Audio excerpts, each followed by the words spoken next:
went down the beach and saw Kiki. She was all like, and I'm like, whatever.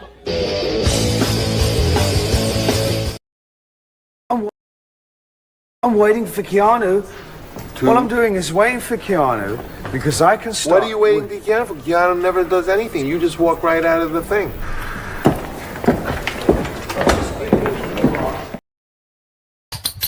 Isn't that exciting? Okay, we're gonna do it. Whee! 1, 2, and bing, bing, bing, bing, bing, bing, bing, bing, bing, bing. This young woman was doing a podcast when shots rang out. Going live,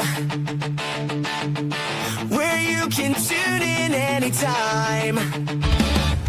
She's so silly and she's sassy. She's so untoward. She's impossible to ignore.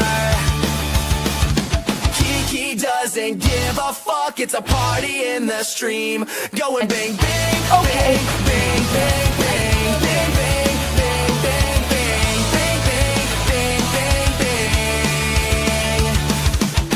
Keanu lives on the rise, where you can watch her all the time. She's so silly and she's sassy. She's so untoward. She's impossible to ignore. Kiki doesn't give a fuck. It's a party in the stream. Going bang, bang, bang, bang, bang, bang, bang, bang, bang, bang.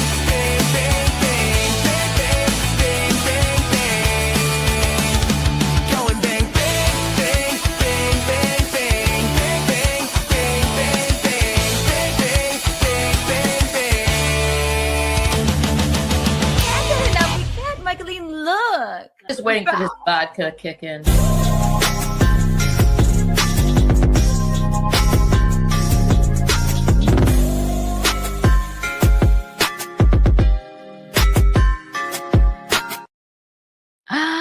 Hello, everyone.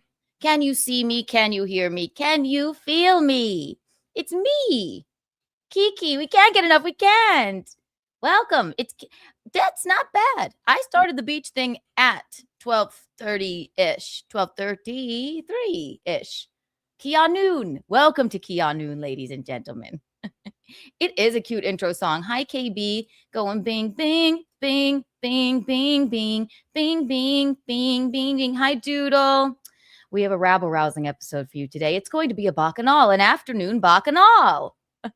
We can't wait. Hi, Chillin. Hi, Joey Dago. Hi, Matt Fugati. Hi, everyone. 1 million Kiki bucks for all of you for being here so promptly. Woohoo! Yay, yay, yay. Remember when I used to just like give out Kiki bucks like 12 at a time? Now it's Kiki bucks. Now they're in the millions. Kiki bucks are where it's at. Hello. Oh, quiet. Quiet, you. That's my lovely husband, Eugene. You know him. He's gay, but he has a special connection to classical music. There's many things that are interesting about him. Yeah. We have a rebel-rousing episode for you today. First of all, I want to wish Steve Conti a happy birthday. Love myself and Albert Breer. Albert has a speech prepared for you, and he will be sending it to you later, Steve. Everyone wish Steve Conti a happy birthday, and check out Garrett and Steve at 3 p.m. Happy birthday to Steve. I don't know how old he's turning, but he gets very upset when you forget about his birthday, as anyone would. I don't really know the lore of that, but apparently they forgot about his birthday last year. Garrett did, because that guy, he's rude. So from all of us here at Kiki Lou Studios, happy birthday, Steve. My God. All right. Shia LaBeouf, I swear to God, he cannot stay out of trouble. I saw one wholesome video of him in the Vatican with his dad. That was sweet. But now he's harassing. We have a Shia LaBeouf moment. We're going to do an architectural digest. We haven't looked at Kate Upton's house yet, which is shockingly beautiful. I don't know why I say shockingly, but it is. Chappell Roan, if you don't know. the songstress that wrote the song of our generation, Pink Pony Club. I'm gonna keep on dancing at the Pink Pony Club. Oh, it's iconic, but she really does not like being famous. Her security guard, this whole thing, I haven't been able to talk about this yet, and thank God, because a new article comes out about it every single day. Chappell Roan security guard somehow made Jude Law's daughter cry. So we have to take a look at that. Vince Vaughn was on Theo Vaughn's podcast, great listen, where he shit on late night television hosts, as you do. As you do. We have a little bit more of the Justin Timberlake body cam footage, the part where he's detained, and it's kind of cute. It's short. Why is it released now when it's like 2 years old? What's the big deal? Because he was trying to stop it from being released. Okay. And it's not that bad of body cam footage. He just seems very demure and drunk. Are you weighing yourself? Yeah, what do you think of Ask them what they think. What do you think Gino weighs? He's in his underwear, about to step on a scale. What do you want to weigh? It's not the game. What do I want to weigh? 153. I think you weigh. 158 is what I always wanted to weigh. I think you weigh 160 pounds. No. Matt Fugatti says 178. Tell Matt Fugatti I'm gonna fucking not eat till I can finally land that fucking thing. The UPS keeps, this postal service keeps fucking with. Joey Dago says 170. No, I love Joey. What did Matt Fugatti say? 178. Chillin says 169 pounds. I think Fugatti knows me well. Because I think he's right. I'm trying to remember how this works. Why do you think you're fat? I love your body. A lot of it's a lot. He's going to develop an eating disorder, and I will have to deal with the fallout. It's not working. RPC Mizik says 215. Not Matt Sloats. Who said that? RPC. Listen to me. Careful. Your freaking underwear here. Listen to me. 215. Under 200 is victim weight, Tyler the Perfect Storm says. KFC says, my wife says that she likes my body too. She's a proven liar. I do like his body. Matt Fugatti again said, 178. Yeah. You weigh 178? 179.8. 180. 179.8. Without going over. Matt Fugatti, you win. And I lose. 1 million Kiki coins for you, Matt Fugatti. Wow. It's all the cooking with Kikis. So what do you want to get down to? Less. You want to lose a few lbs, 10 pounds? Metabolic age, 59. That's 2 years older than I am. Why do you say that? You didn't take a blood test. His metabolic age. Bob Levy says 160 bore. I love you, but thank you, Mr. 160 bore. Thank you, Mr. Bob. When I'm 60 bore. Hi, Bobaline. I worked at a carnival. Is Michaeline here? Oh, it's just Bob. Got it. Okay. Well, there you go. Gene, what are you going to do to reach your weight loss goals? What's that? What are you going to do to reach your weight loss goals? Not eat after 11 anymore. Fucking. Okay. Okay. It's a lovely day outside. Track calories. Jump rope because it's getting warm. Don't eat after 11 p.m. And when you do eat, throw it up. No, he's not going to do that. Like fucking 2.5 weeks just because I'm bored with it. So think of all the calories I was putting on with that. You look very handsome to me. He did. He walked right over here with his freaking bulge. Like, whoa, buddy. Whoa.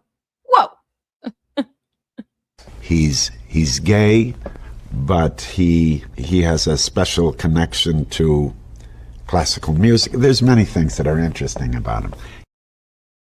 KB says, I hear AIDS makes you really skinny, Gino. What's that? KB says, I hear AIDS makes you really skinny. Oh, AIDS, yeah. Lemonades.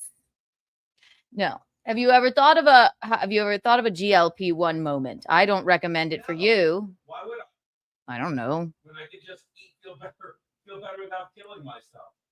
I don't think it's killing people. I think it's perfectly fine to use. Are you insane? Now, I'm a big fan of your body. Okay. Why would you think it's perfectly fine to use? It is. It tells your body it's for people with diabetes.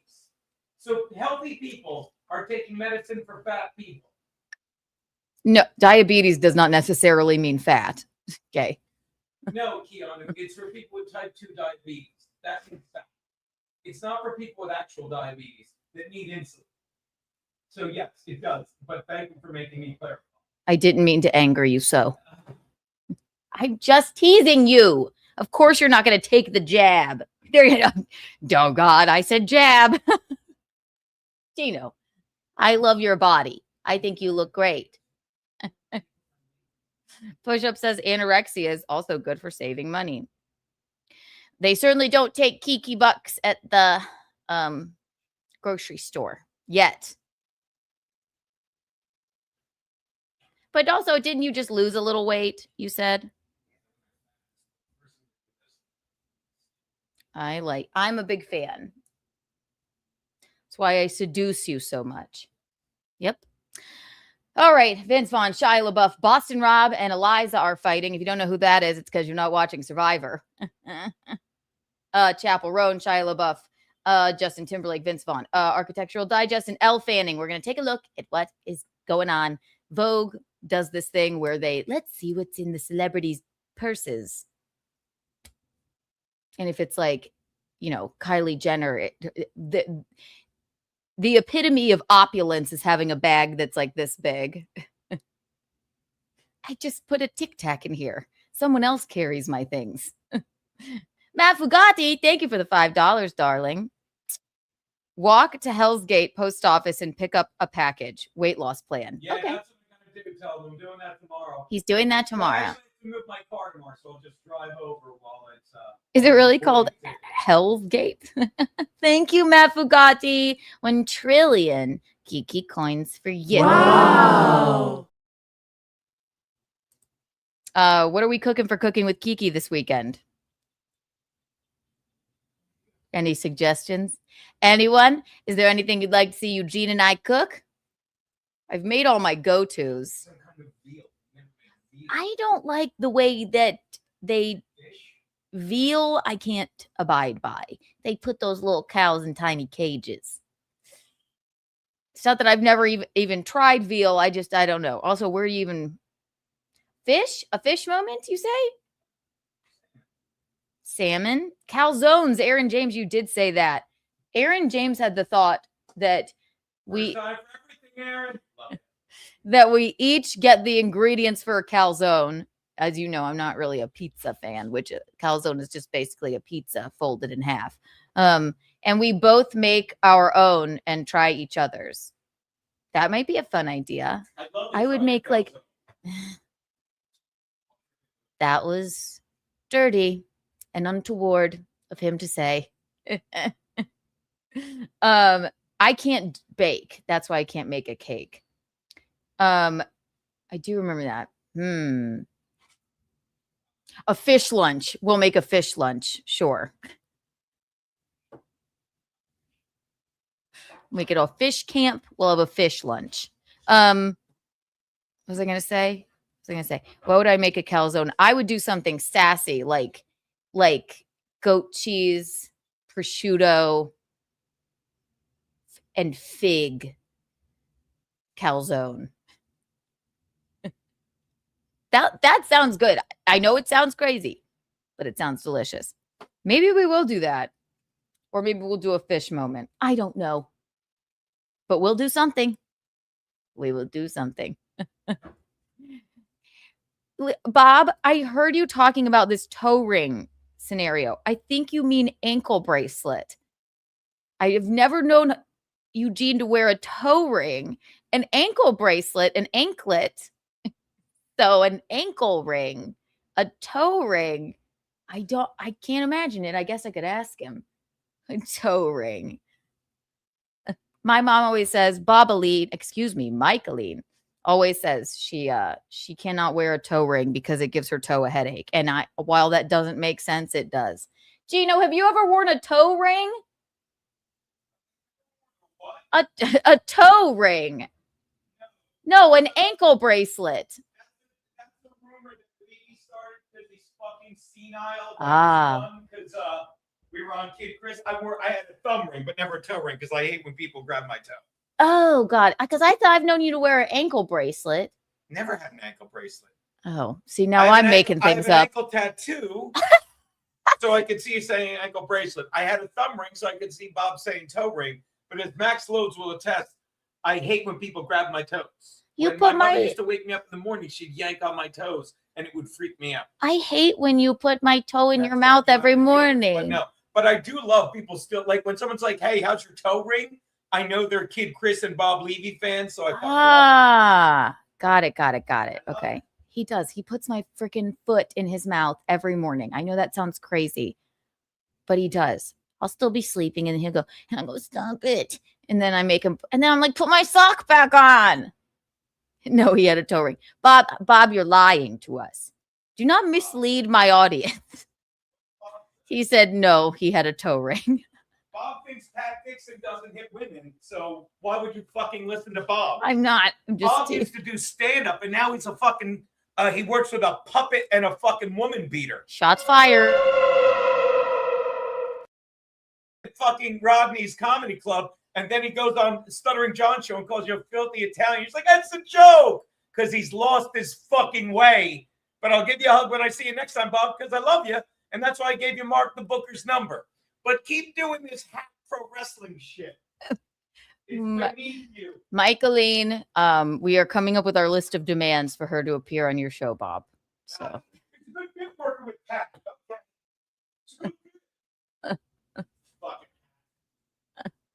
oh, no harm, no shade, Bob. And I don't think you mean it to Eugene either. There you go. He said, haha. How could you not like Bob?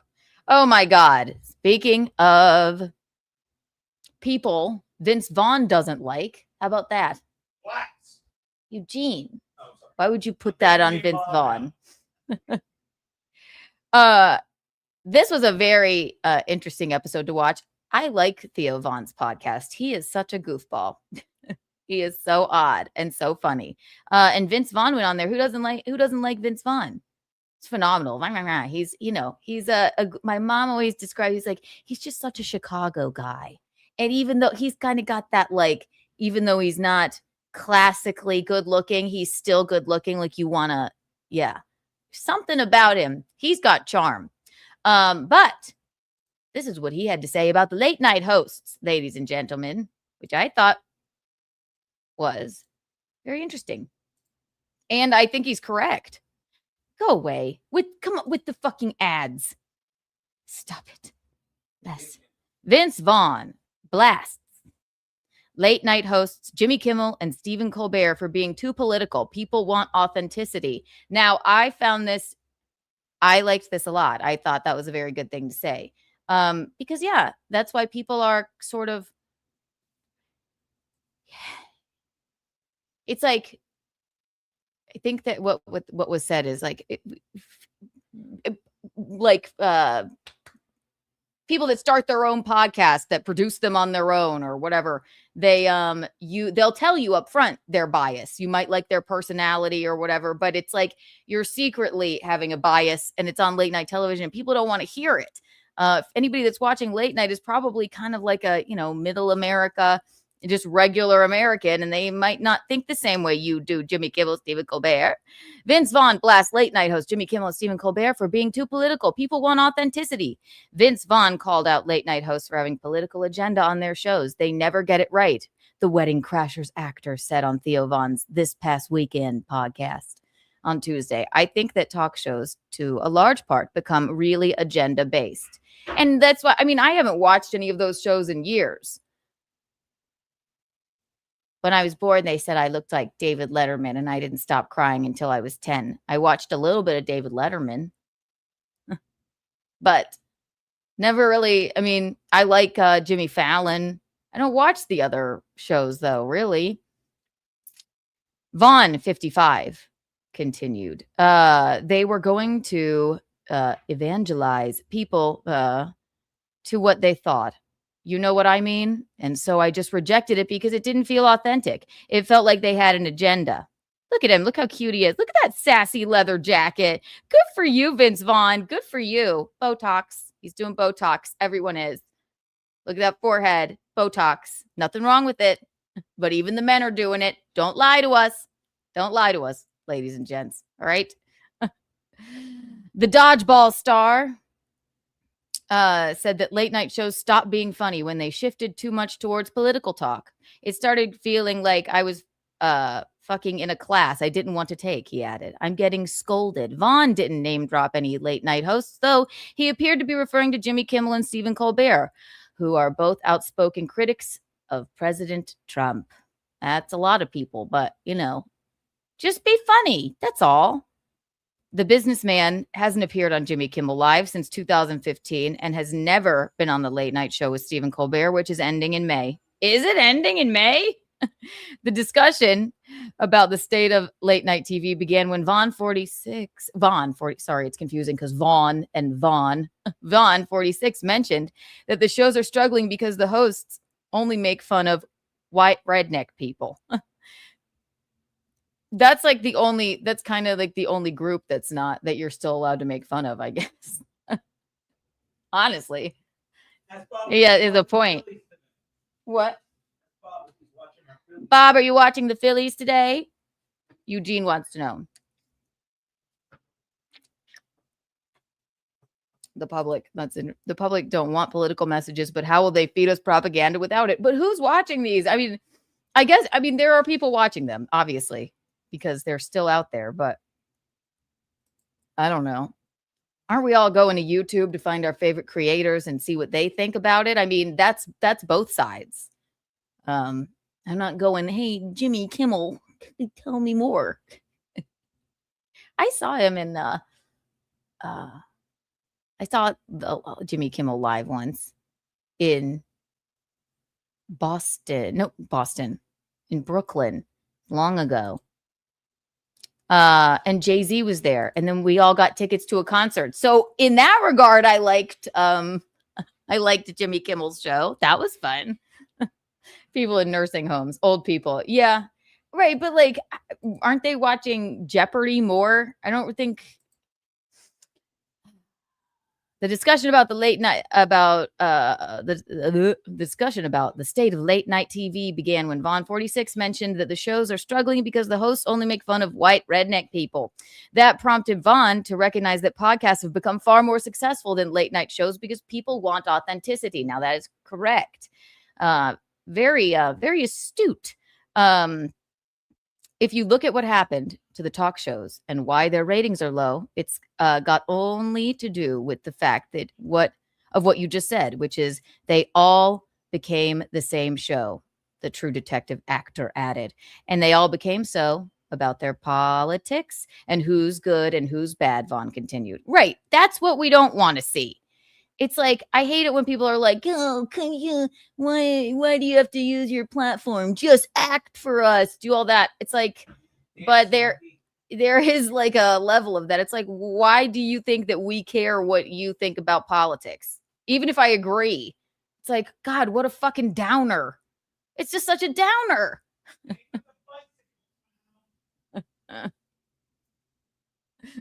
Make me a bicycle, clown. He joked. And it's like, imagine sitting next to someone on that fucking plane.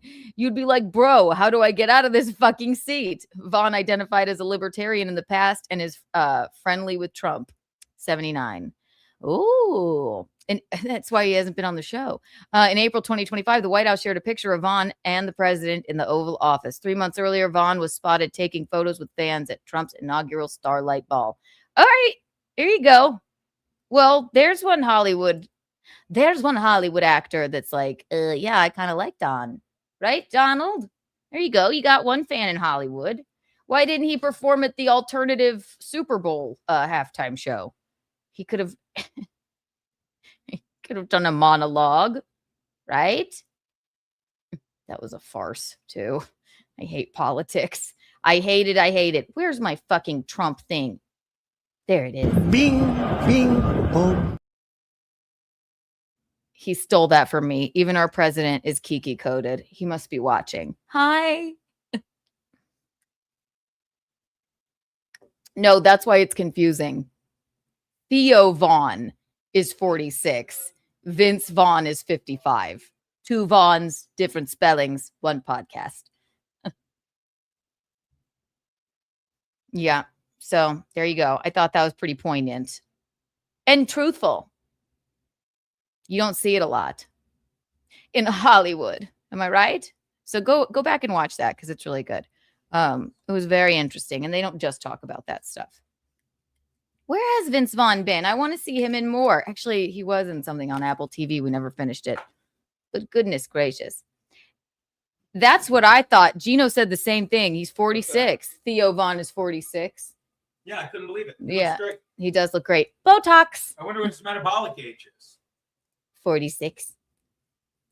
Yeah, but his metabolic age probably 40. He looks like he's in his 30s. Kim Kardashian and Khloe Kardashian, they all did that test that tells you your actual age. They're all like in there. Let me guess. They got slightly lower than their age. Get out. I like the Kardashians. We love them. Wedding Crashers is the best movie. I love fucking. What was the thing that I loved about Kim when COVID was going on, and she fucking was filming, I think, American Horror Story, remember? And she took a picture, or it was the writer's strike or something. It was the writer's strike, and she took a picture of herself because she was doing something and was like giving her shit. They always do. Yeah, and she didn't say it, she'd be like, didn't you guys make millions writing about me being a dumb bitch? Right. So while you sit there in line, I'm gonna fucking do my job. I'm just gonna keep doing what I've been doing. I love her. I love her. And she didn't even say that. She's just like, what? She's like, what are they yelling? Yeah, like really. Dodgeball. There is one part in fucking Dodgeball that is so fucking funny. It's when Patches O'Houlihan, something falls on him and he dies. The guy in the wheelchair that teaches them dive, dip, duck, dodge, and dive, or whatever it is, the 5 Ds of Dodgeball. Something falls on him in the casino, and he is unalived. And then it was like so violent and like electrical. And then one of the characters goes, it's how he would have wanted to go. And then the other guy goes, what? I don't know. I'm streaming at 7. We're gambling on NCAA and baseball. And Bob, I'll send Bob a link. Bob, he'll send you a link if you'd like. He's streaming at 7. They're gambling. Albert Breer will probably stop by. That pirate guy is kind of like alarming. It's how he would have wanted to go. I wish I could find that clip. It's the funniest thing. And it's just the black guy just goes, what? You're about as useful as a poopy flavored lollipop. That's a great movie. All Vince Vaughn movies. And he plays the straight man well. And I don't mean like gay or straight. I just mean like the guy that owns Average Joe's gym. He's good looking in that movie too. Oh my God. Shia LaBeouf. No, we've been talking about Shia a lot over here. He can't get it together. One day, so he was, as you know, he was in New Orleans having a moment, got arrested, went back out to party. Ever since then, it's just been, goodness gracious, he is all over the place. Then he begged the judge to let him go to Rome for his father's baptism. He was out in an outdoor cafe screaming at a woman like a fucking crack addict. And then just meandering around the streets. Then he was in the hotel lobby in his underwear. Give me a match. Dude, what are you doing? Give me a match. And then he was also did this interview where he's like, you can be gay, just don't be gay in my lap. And he was like, oh no, I'm sorry. I didn't mean to say that. He's been going fucking nuts. Then I saw one wholesome video of him and his father enjoying a lovely time at the Vatican, which we'll probably watch too. But then this just came out last night. What are you doing, Shia? What are you doing? Shia LaBeouf allegedly harassing No Law Tennis Club members. Shia, what are you doing? That's a bold move, Cotton. I forget what's his name is in it too. Jason Bateman. That's a bold move, Cotton. It's a great movie. Shia, I don't know what this is. Is it some sort of like, watch this. It'll be like how my hall pass Joaquin Phoenix was acting like crazily to film his documentary I'm Still Here, which was actually a mockumentary about him becoming a rapper. Hopefully this is that. And he's like, I'm just pretending to be absolutely fucking insane. Shia LaBeouf allegedly harassing No Law Tennis Club members. Why? Shia LaBeouf has allegedly been terrorizing members of a tennis club near his home in New Orleans. And now members are being told to steer clear of him. Listen, if you see Shia anywhere, just stay away from him. Just don't poke the Shia. All right? The Shia LaBeouf. Johnny Carson, thank you for the $10 super sticker. I use that lighter every day. It's my trusty lighter.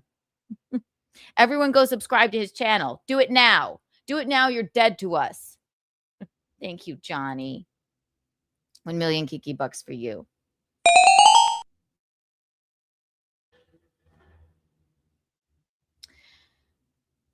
I wouldn't take Shia for a goddamn tennis player either.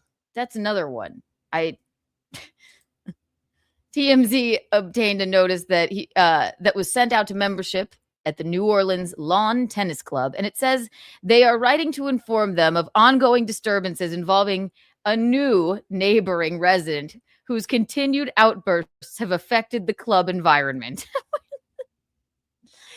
This guy? You mean this guy doesn't seem like the type? I don't know. Seems like a real straight shooter to me. Just trying to... Why are you harassing a tennis club, Shia?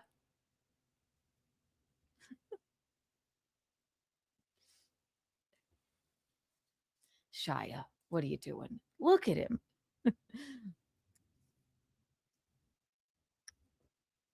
Our sources tell us Shia is the resident being referred to here, and we're told he sits on his porch across the street from one of the club's exits and has random outbursts when interacting with members coming and going. And that's not all. Okay, so he just sits on his porch like a crazy old man and yells at the tennis players that are coming in and out of the tennis club.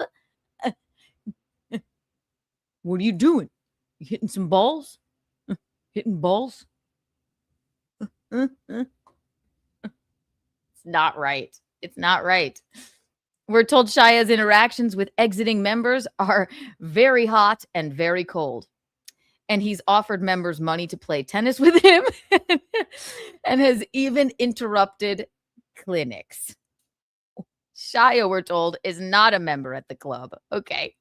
So he's like, he sees these people with tennis rackets walking out, and I guess he's sitting on his porch like a crazy person. And he's like, if I give you $100, will you play a few games with me? Game, set, match. I don't know. What are tennis terms? Birdie, that's golf. Love, one. I'm one, you're love. I'll give you $1,000 if you just play some tennis with me. Okay. All right. We're told Shia's interactions with exiting members are very hot and cold. And he's offered members money to play tennis with him. That is so sad. And has even interrupted clinics. Shia, we're told, is not a member at the club. The notice sent to members asks them not to engage or respond to the resident and to report any significant incidents to club management. They mention the gate access on Shia's street will be closed at various times to limit potential contact. What? Shia, what are you doing? Why are you harassing these people?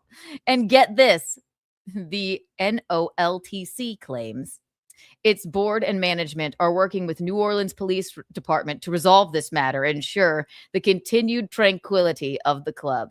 Tennis players are the least fucking... I mean, who... Why are we like getting so aggro with the tennis players, Shia? Shia just wants a friend.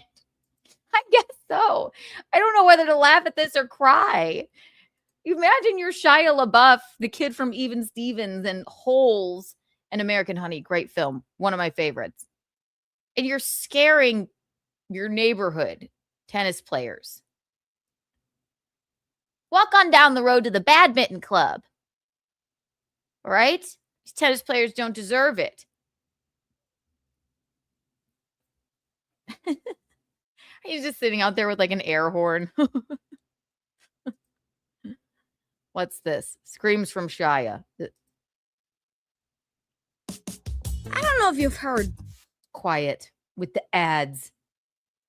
We saw cops talking to Shia last week at his home, but it's unclear if the interaction was related to the tennis club.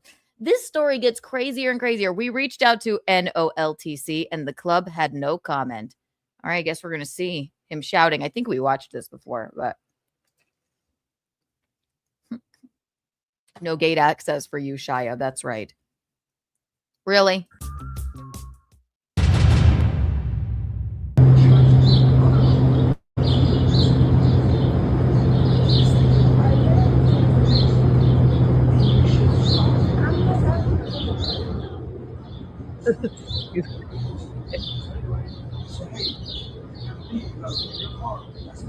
What is he doing and why?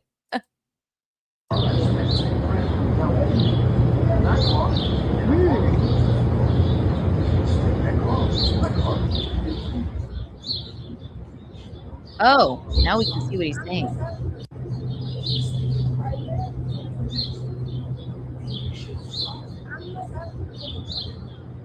Look at these people just looking at him like gobsmacked. Like, what? It's like an Ethan Ralph voice note. What are you saying?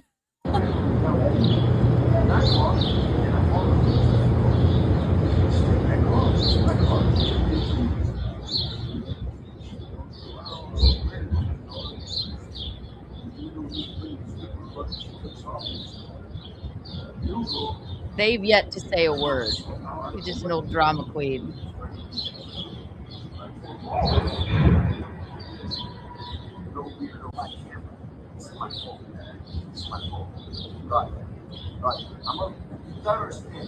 Who I am. I'm a target. Uh-oh. No one, Shia, you're acting like a crazy man all over New Orleans and now in Rome. Just shut those fucking birds up. And we love you, Gary. I'm a target. He's a target. I'm not positive, but now he's going to take his shirt off probably. Okay. But this seems like paranoia that might be fueled by something. I don't know, but Shia, I hear you're a God-fearing man. Maybe pray about it. You could just take it easy.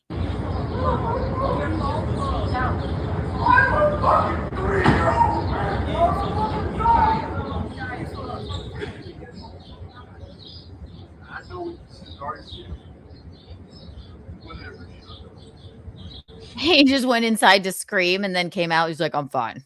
Even the birds are on crack. Maybe it's those, shut those fucking birds up and maybe he could find some peace. He wouldn't be yelling at the poor, peaceful tennis players. Shia, what are you doing? No, I've been sitting here for 4 months to punch one man.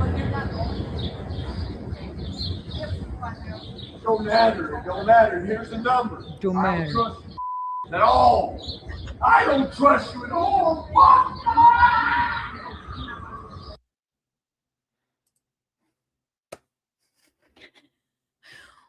What? What is this? What are you doing? He will not divide us. What is he doing? Push-ups. 1 million Kiki coins. Wow. Why? Why? Why?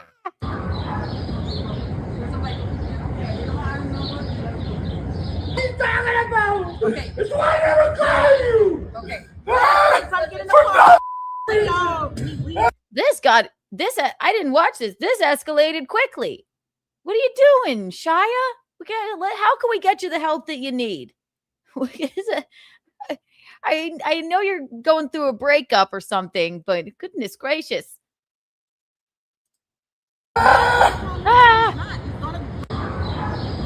He's always on the verge of taking his shirt off. Never quite does it. What are you talking about? It's why I never call you. Okay.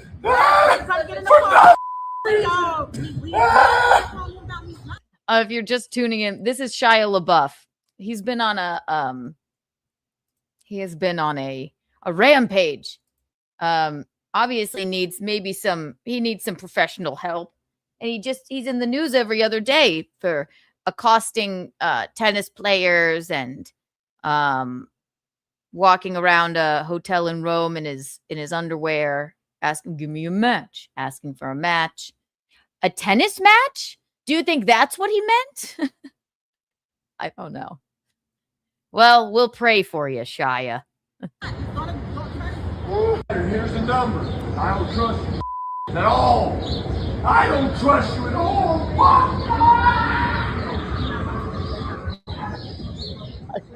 I don't mean to laugh, but come on. What are you talking about? It's why I never call you. Okay.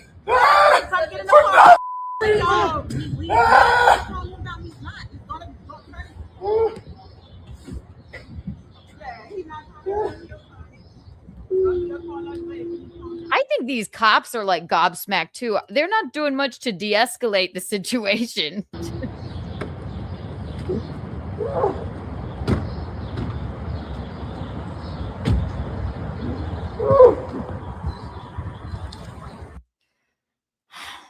There you go. There you have it. There it is. Shia, what can we do for you, buddy? I don't know.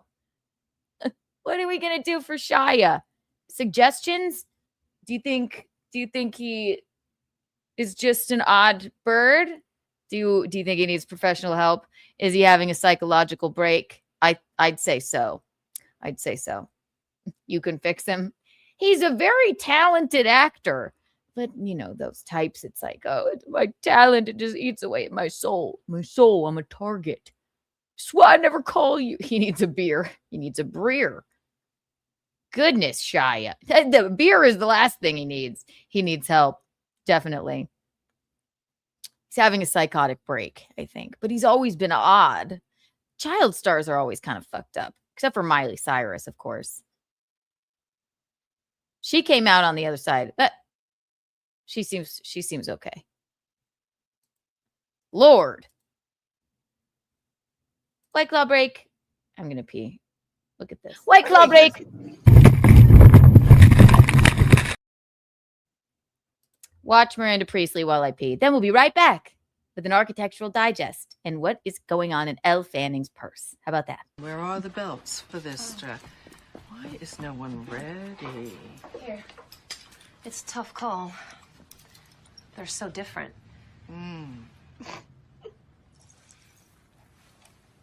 Something funny? No, nothing's, it's just that both those belts look exactly the same to me. I'm still learning about this stuff and, This stuff? Oh, okay. I see. You think this has nothing to do with you. You go to your closet and you select, I don't know, that lumpy blue sweater, for instance, because you're trying to tell the world that you take yourself too seriously to care about what you put on your back. But what you don't know is that that sweater is not just blue. It's not turquoise. It's not lapis. It's actually cerulean. And you're also blithely unaware of the fact that In 2002, Oscar de la Renta did a collection of cerulean gowns. And then I think it was Yves Saint Laurent, wasn't it, who showed cerulean military jackets? I think we need a jacket here. And then cerulean quickly showed up in the collections of 8 different designers. And then it filtered down through the department stores and then trickled on down into some tragic casual corner where you no doubt fished it out of some clearance bin. However, that blue represents millions of dollars and countless jobs. And it's sort of comical how you think that you've made a choice that exempts you from the fashion industry when in fact you're wearing a sweater that was selected for you by the people in this room from a pile of stuff.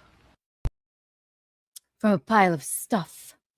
Push-ups, $1.99. Thank you. He needs more Michael Bay. Is that a director? Alexa, who is Michael Bay?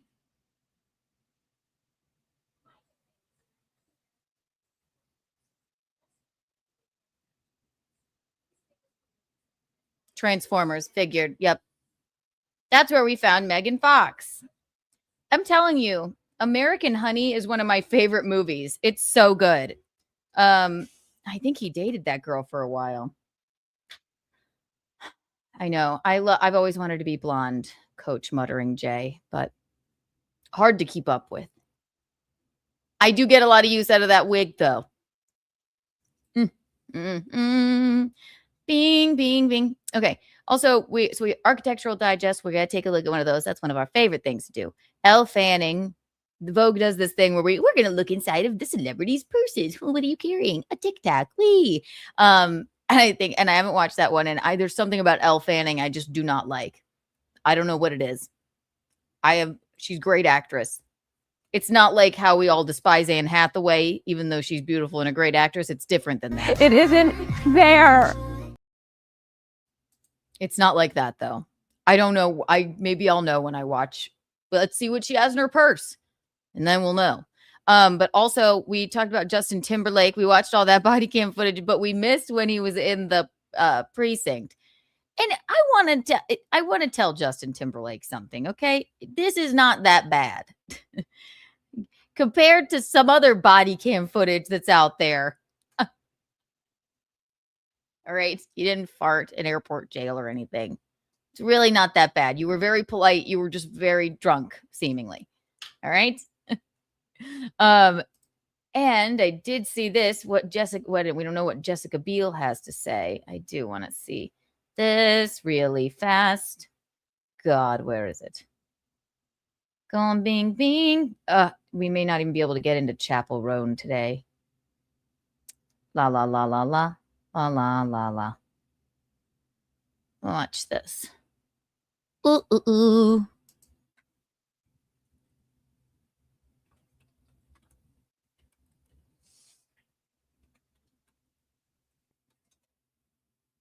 Okay. Let's see what Star Magazine has to say. As you know, Justin Timberlake is married to the lady from Seventh Heaven, the beautiful Jessica Biel. They've been married for years. But inside sources are telling us, okay, now again, this DUI happened in 2024. It's long ago, and he fought for the body cam footage not to come out. Again, I don't know. I know we've talked about this before. I don't really know why we demand to see body cam footage, but I guess who told me? I guess the public has a right to know. I mean, we didn't need to know about this, but he made a mistake, and he wasn't like that ridiculous. He was very demure in his DUI arrest.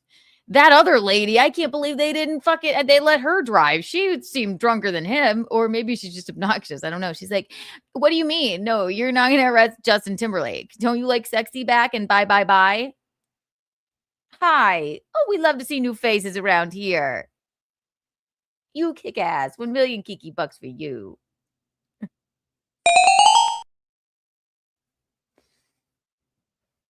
It wasn't too bad. It was just funny because it was Justin Timberlake, and he was very clearly drunk, in my opinion. But here's what his wife, and you never know with these kinds of things, but we'll see. Jessica Biel only has so much bandwidth for Justin Timberlake's moaning about DWI arrest video. Exclusive. All right. Isn't she beautiful? Oh my God, she's beautiful. The 19-minute video shows the suit and tie singer, 45, being put through a series of sobriety tests after being pulled over by Sag Harbor Village police on the night of Tuesday, June 18th for driving through a stop sign. Okay? All right. I'm a little nervous, a glassy-eyed, slurring Timberlake says, per the New York Times. By the way, these are like really hard tests.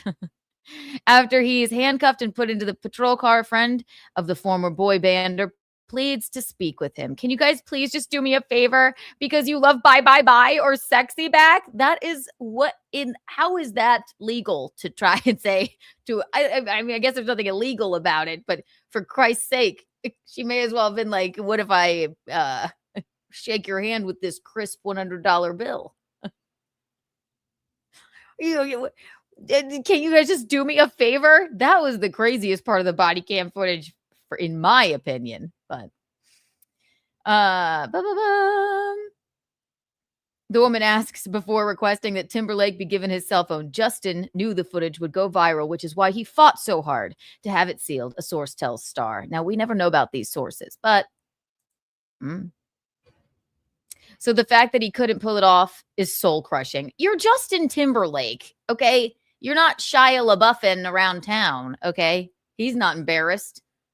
You were very polite in your DWI arrest. You made a mistake. Now maybe you learn from it. She should be ashamed for that line alone. Can't you guys just do me a favor? Yeah, his friend who he was following home. She's like, wait, can't you guys just do me a favor because you like Bye Bye Bye or Sexy Back? It's like, what world are you living in, lady? She's the embarrassing part of it. And it's, yeah, you should know better than to drive so fucking drunk, because he was obviously, I don't know, at least from what we saw, pretty wasted. Justin knew the footage would go viral, which is why he fought so hard to have it sealed, a source tells Star. So the fact that he couldn't pull that off is soul crushing. Oh, okay, there's something tells me you'll be fine, Justin. Okay. It's also utterly humiliating, adds the source. Well, then think twice then, maybe. You're, before you get behind the wheel of a car. It would be even more utterly humiliating if, something worse happened. It would be tragically humiliating and upsetting. He's totally consumed by what he says is the injustice of it all. Saying he was persecuted and singled out for being famous, shares the source, which is laughable, as the cops didn't even know who he was at first. They didn't. They said, what do you do? He's like, I'm on a world tour. He's like, a world tour? He said, it's kind of hard to explain. I don't know why I'm making him sound like Ethan Ralph. He's like, I'm Justin Timberlake. They said, you're Justin Timberlake. And also, it wasn't even like it was a car you rented, Justin. It's not like you were driving around wherever you live in LA or something in a car that everybody knows is yours. You were somewhere else in a rented car and you were fucking swerving all over and you ran through a stop sign. Not persecuted for being famous. Just stop it. He's totally consumed by what he says is the injustice of it all, saying he was persecuted and singled out for being famous, shares the source, which is laughable, as the cops didn't even know who it was at first. Even his little mugshot's demure. He's smizing. Guys, he's smizing like Tyra taught him. Smile with your eyes. Vogue. Come on. Vogue. Ooh. He's bringing sexy back. Wife Jessica Biel is sympathetic to a degree, the source reveals, but she only has so much bandwidth for his moaning and griping. The Cry Me a River singer, who ended up pleading guilty to a lesser charge of driving while ability impaired. Driving while ability impaired. Isn't that the same thing? Heaps all his frustrations and anxieties on everyone around him, says the source. And of course, Jessica's the one who suffers most in all of this, because she has to be around Justin and his horrible moods. This sounds crazy. Who's the source?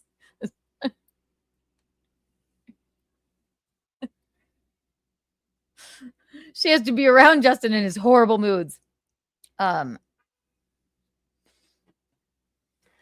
Star previously reported, the 44-year-old actress who shares 2 sons with Timberlake has had to put up with a lot in recent years between his 2019 PDA scandal with Palmer Alicia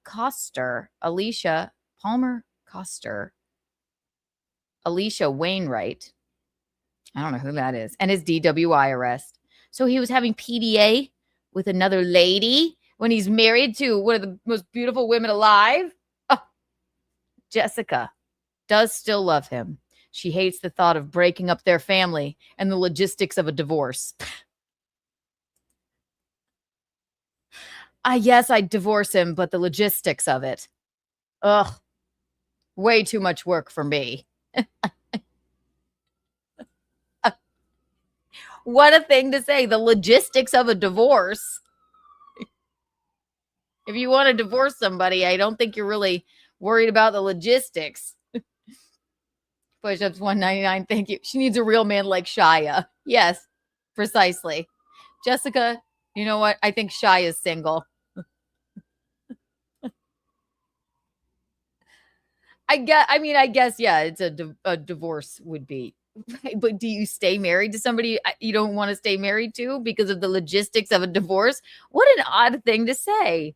But again, this is just a source. We don't know that Jessica actually said this.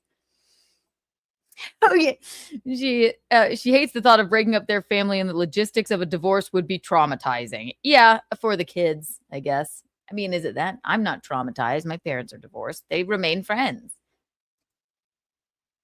We still spend every Christmas together. I don't know. But when he's acting like this, it makes it harder than ever for her to argue with the many folks in their world that don't understand why she's not had the courage to walk away. Really? Is he that bad of a guy? You should not drop. I mean, listen. I'm sure everyone has gotten behind the wheel probably with a little too much to drink. That was not a little too much to drink. He could barely speak. That was not good. But does it make him like so terrible you want to divorce him? Push-ups. Is your fan on or are you farting? My fan is on. Oh, look at my skirt. It's a Marilyn moment. Is that how that looked? Wait.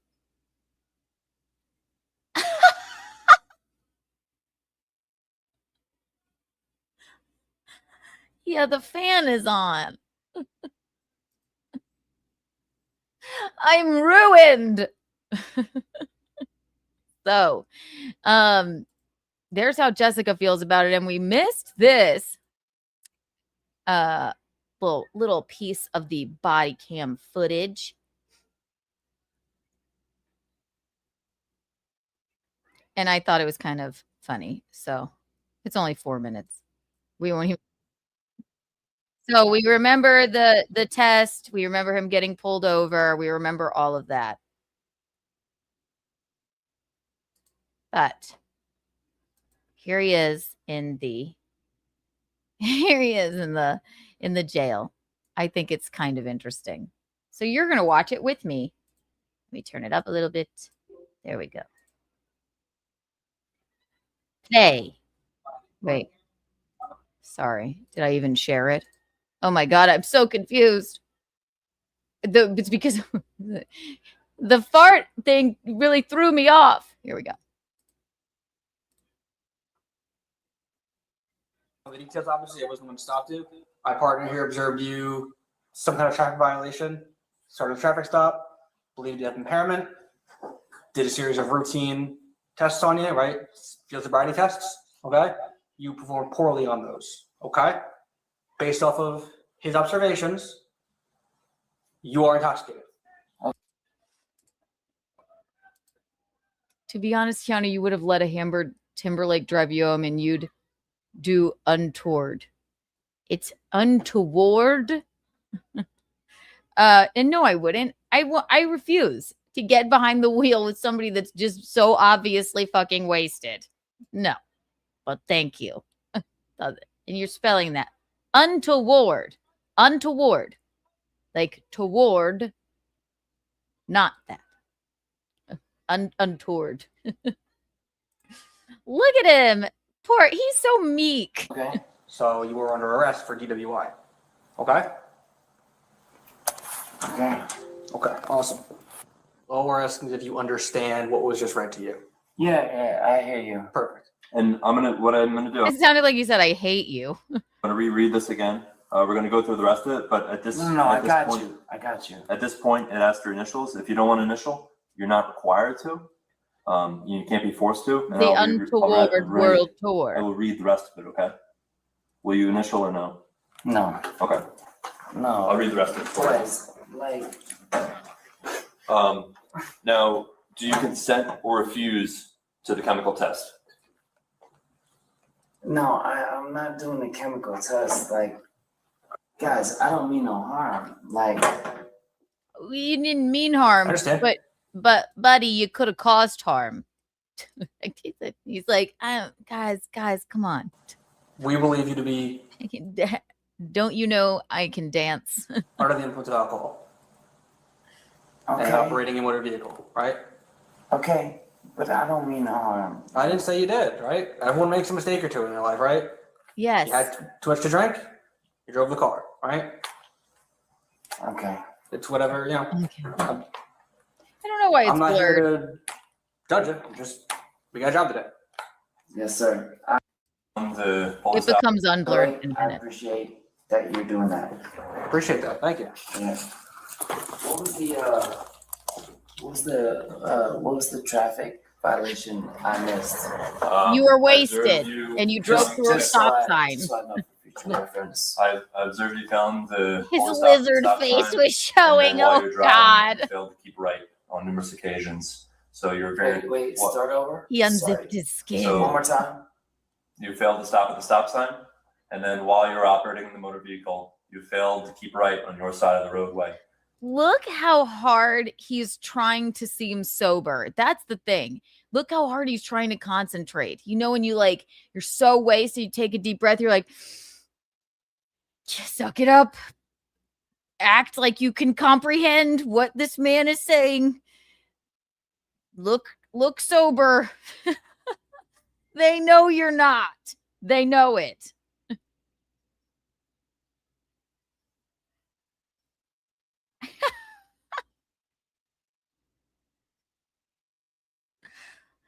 He's like, tell me more about that. Yes, tell me the exact violation. All right. And you continuously moved off and veered to the left of the roadway. Okay, well, I was just following my friends. Okay. Yeah, I understand. Wait, we but know. We're You were following your friends drunk. I was just following my friends. where we are right now, okay? You boys treat me like Elbow. No, right. Justin, and I understand that a source tells us that you're just moaning and very upset by this. It's not a life ruiner. You made a mistake. Okay? Listen, it happens. You probably shouldn't be thinking you've been targeted because you're famous, but I don't know. I'm a criminal. I don't want to say that because, you're being arrested, so for misdemeanor DWI. I don't like the culpable names, Mr. Timberlake, but we're just the situation that we're in, unfortunately, okay? I'm trying my best to treat you like anybody else, okay? I appreciate your cooperation. Yeah, man. A lot of people don't cooperate like this, so it goes a long way in my book. I appreciate it. Hey, can I ask you a question? Yeah, happy to answer anything I can. Is this the normal process? Yeah, yes, everything is. That's death stare. This is a normal process. It does. He is chained there. I would assume, he's not going to moonwalk away and try and make an escape. But I guess it is the normal process.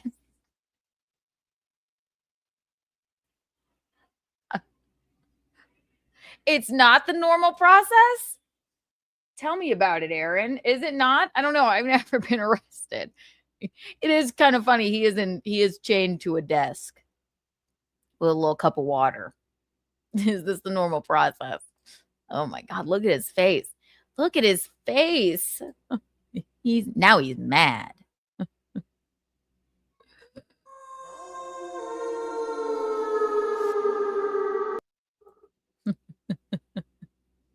I went like this. Ah! I'm serious.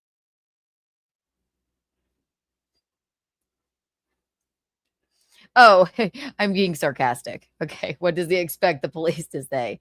Right. I would assume it is. They're just trying to get you in the thing. It's okay. Pretty standard. Nothing of the ordinary. We do this for everyone that gets arrested for Doesn't DWI. look like him. Is there anything specifically about it you... The smile.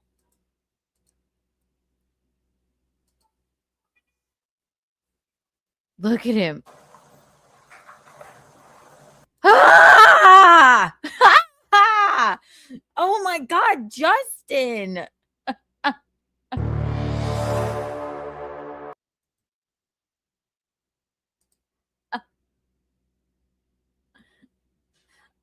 Pretty standard. Nothing of the ordinary. We do this for everyone that gets arrested for DWI. Is there anything specifically about it you are wondering, or just... No. I just wondered, like you really cuff people up and like. Yeah. I mean, you're in our custody. We have to make sure that people who we lock up here don't leave. You can't just leave. We got to process you, everything like that. Your safety, our safety, things like that. It's just standard protocol. What is his face doing? Things like that. It's just standard.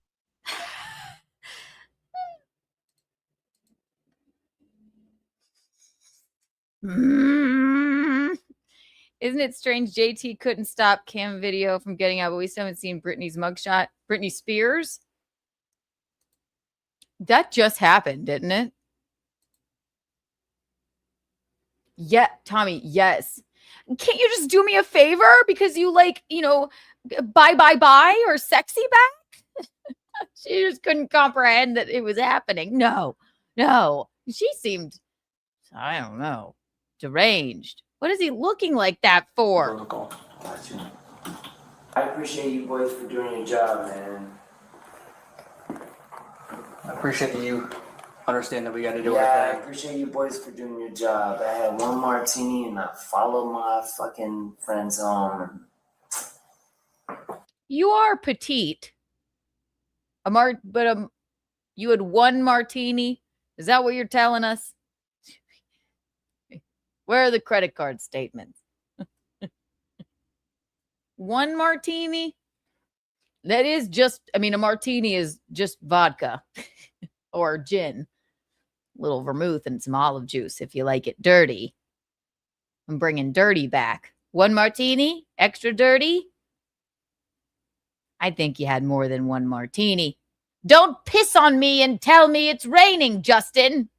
I should have said Timberlake. Don't piss on me and tell me it's raining, Timberlake. Oh, one martini. I had one martini and I followed my friends home. Did you hide the other martinis in your coat?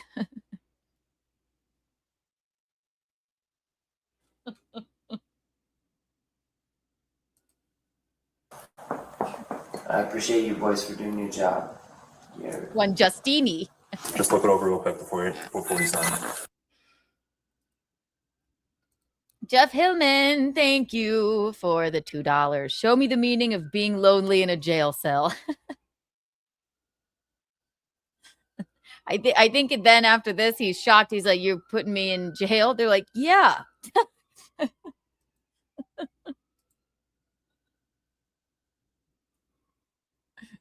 Dirty Jersey martini. Dirty martini.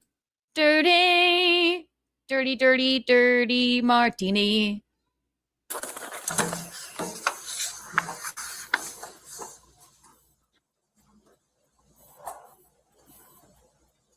White?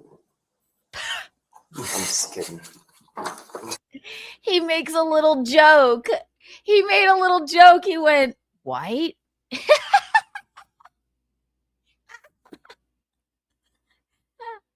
Okay, now he's bringing some levity. Now he's bringing levity back. Thank you, Pool Scam Sam. They would have never caught Gene Bean. Skull.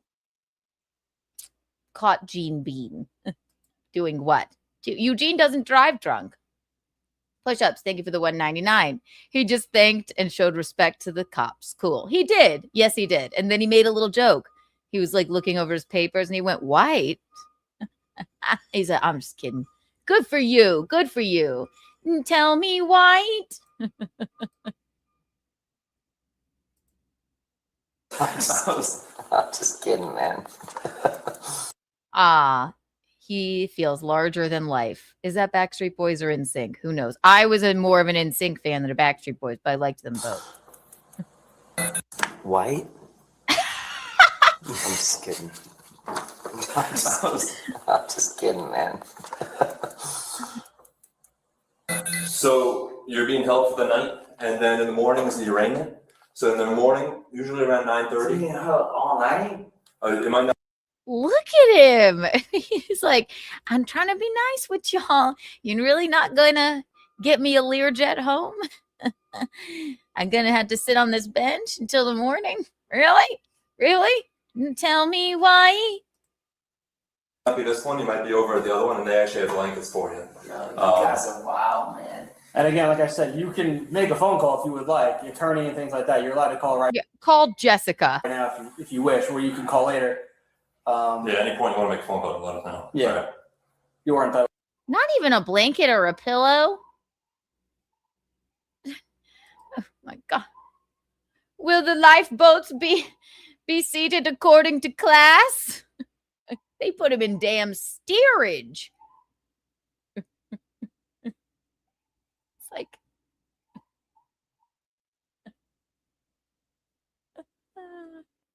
he's like, yeah. Phone calls. All this for one martini. I don't think you had one martini. Something tells me you didn't just have one martini, Justin. It wasn't Justin one martini. Oh, okay. I really do want to talk about this Chappell Roan thing, but it's so much that's been going on. I wonder if this will explain it all to us. Hang on, let me look. Okay. Thank you, A. Tozy, for this clip, just so you have like a little bit of knowledge of this. Then an architectural digest. Or should we save this? What, it's only been an hour and a half.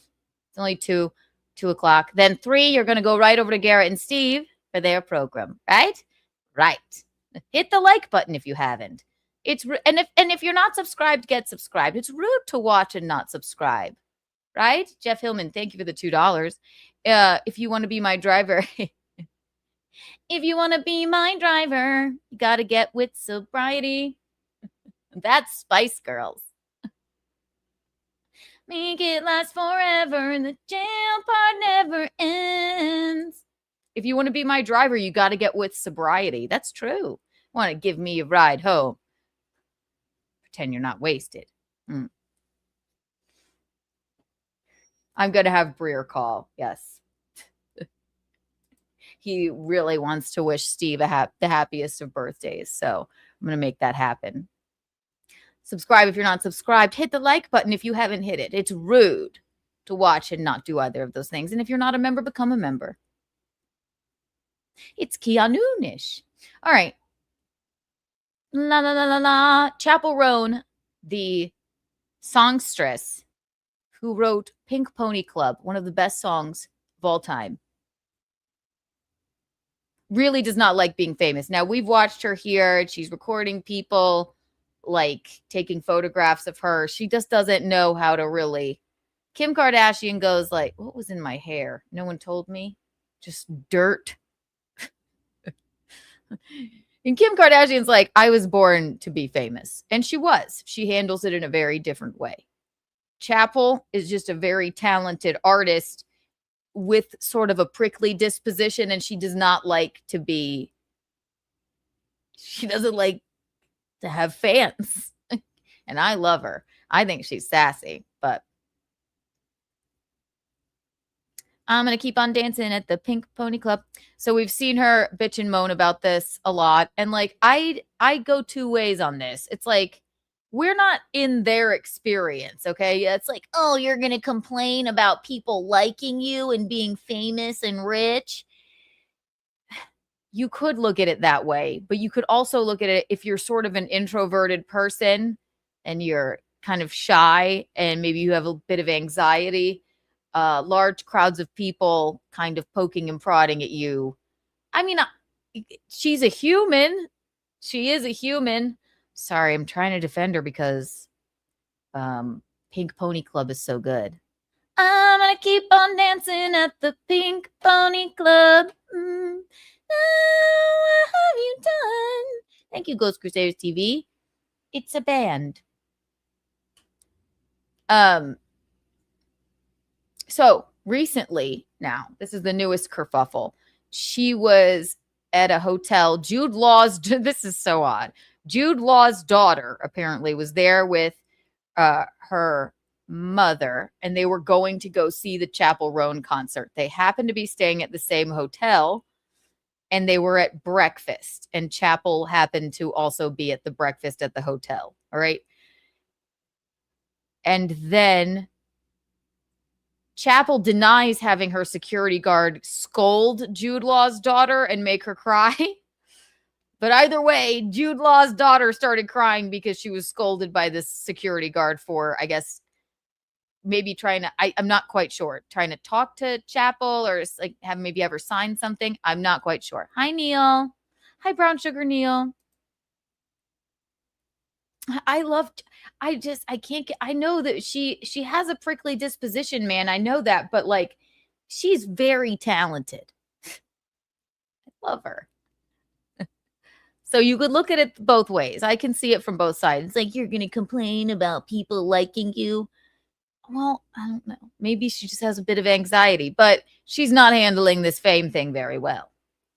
Not at all. I think this video, and thank you, Atozi, for helping us break this down. I think this shall explain.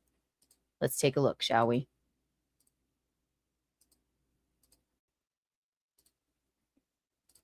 Within 48 hours of performing at a Chappell Roan apparently destroyed her reputation in Brazil within 48 hours of performing at a festival, turning the whole crowd of Come to Brazil fans into don't come to Brazil ever again. I don't even know how that's possible, but today I guess we'll find out, because it's safe to say the deeper you look into the story, the more odd the whole picture just gets.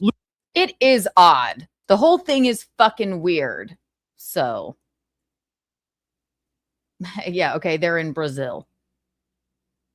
I love that it's Jude Law's daughter, too. Great actor. Have you seen The Holiday? Have you seen Closer?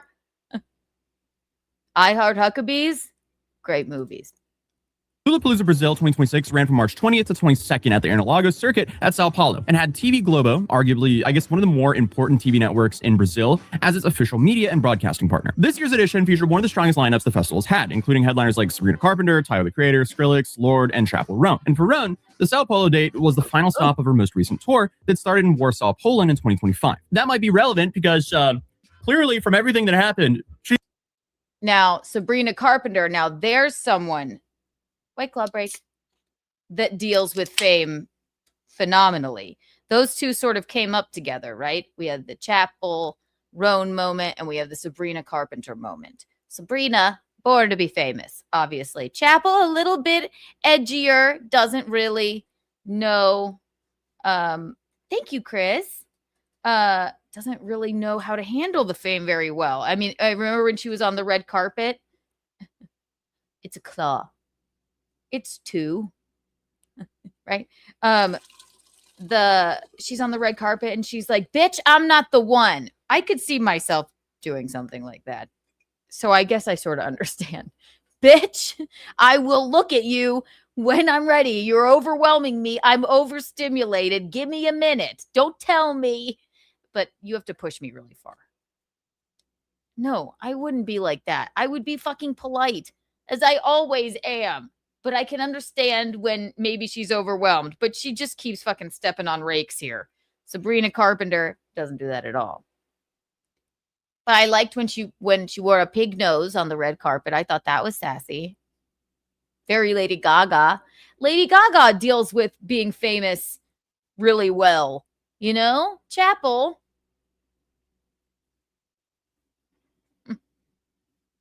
With the White Claw workout starring Keanu. Yes. White Claw break.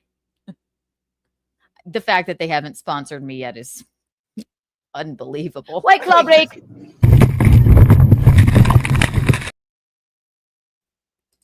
I love that drop because Michaeline thought that that was just me and my friends on a boat. Like, that's not us. If it were, wouldn't you be concerned? All right. Thank you, sir, for explaining this to us. She's tired. Her last performance was on March 15th in Santiago, and after that, she was headed to the Tongara Palace for her stay before performing on the Saturday, the 21st, for her final night of her tour. And it was the morning of March 21st that I guess the entire story started, because that's when official TV Globo account asked Twitter, I wonder what Chappell Roan had for breakfast today. And I guess that was the first domino that fell for this entire story, because also in town for the weekend, staying at the Tongara Palace, which, by the way, I guess is just a really high-end hotel there was a woman and her 11-year-old daughter who was a fan of the singer Chappell Roan. Happens to be Jude Law's daughter. She'd woken up early that morning, buzzing with excitement. She made a handmade sign, and she was counting down to the show that evening, which was, I guess, her birthday gift from her parents. And they were also having breakfast at the hotel when someone with long, curly red hair passed by through the restaurant. And the mother apparently turned to the girl, whose name is Ada, and asked, hey, do you think that was Chappell Roan? Ada obviously was extremely excited from this because...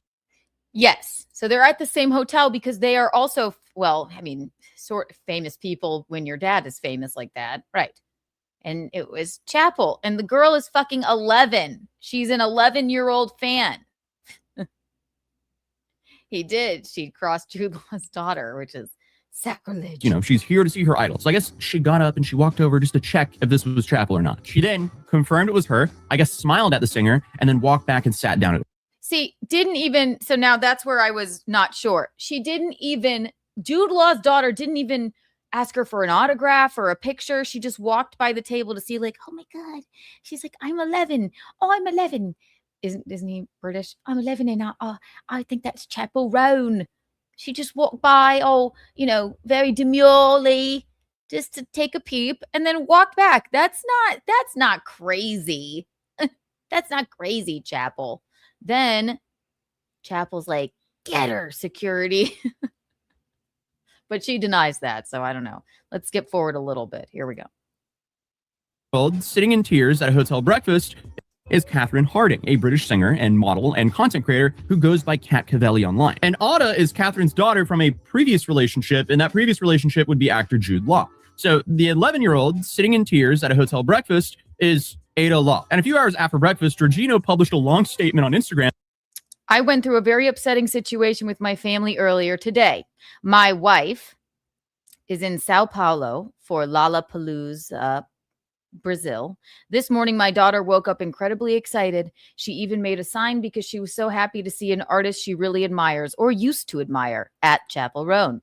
By coincidence, they're staying at the same hotel as the artist. During breakfast, the artist walked past their table. My daughter, like any child, recognized her, got excited, and just wanted to make sure it was really her.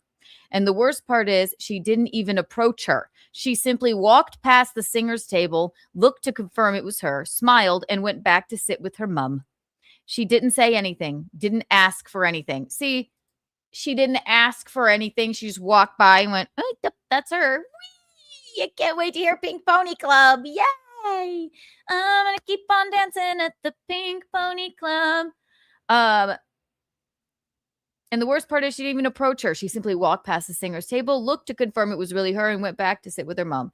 She didn't say anything, didn't ask for anything. What happened next was completely disproportionate. A large security guard came over to the table while they were sitting and having breakfast and began speaking in an extremely aggressive manner to both my wife and my daughter, saying that she shouldn't allow my daughter to disrespect or harass other people. Honestly, I don't know at what point simply walking past a table and looking to see if someone is there can be considered harassment.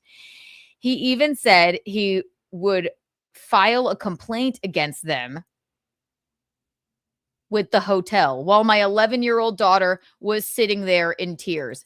Now, if somebody, I don't have children, but this is why I won't. If some fucking person did that to my daughter, if I were to have one, or son, I would fucking drop you.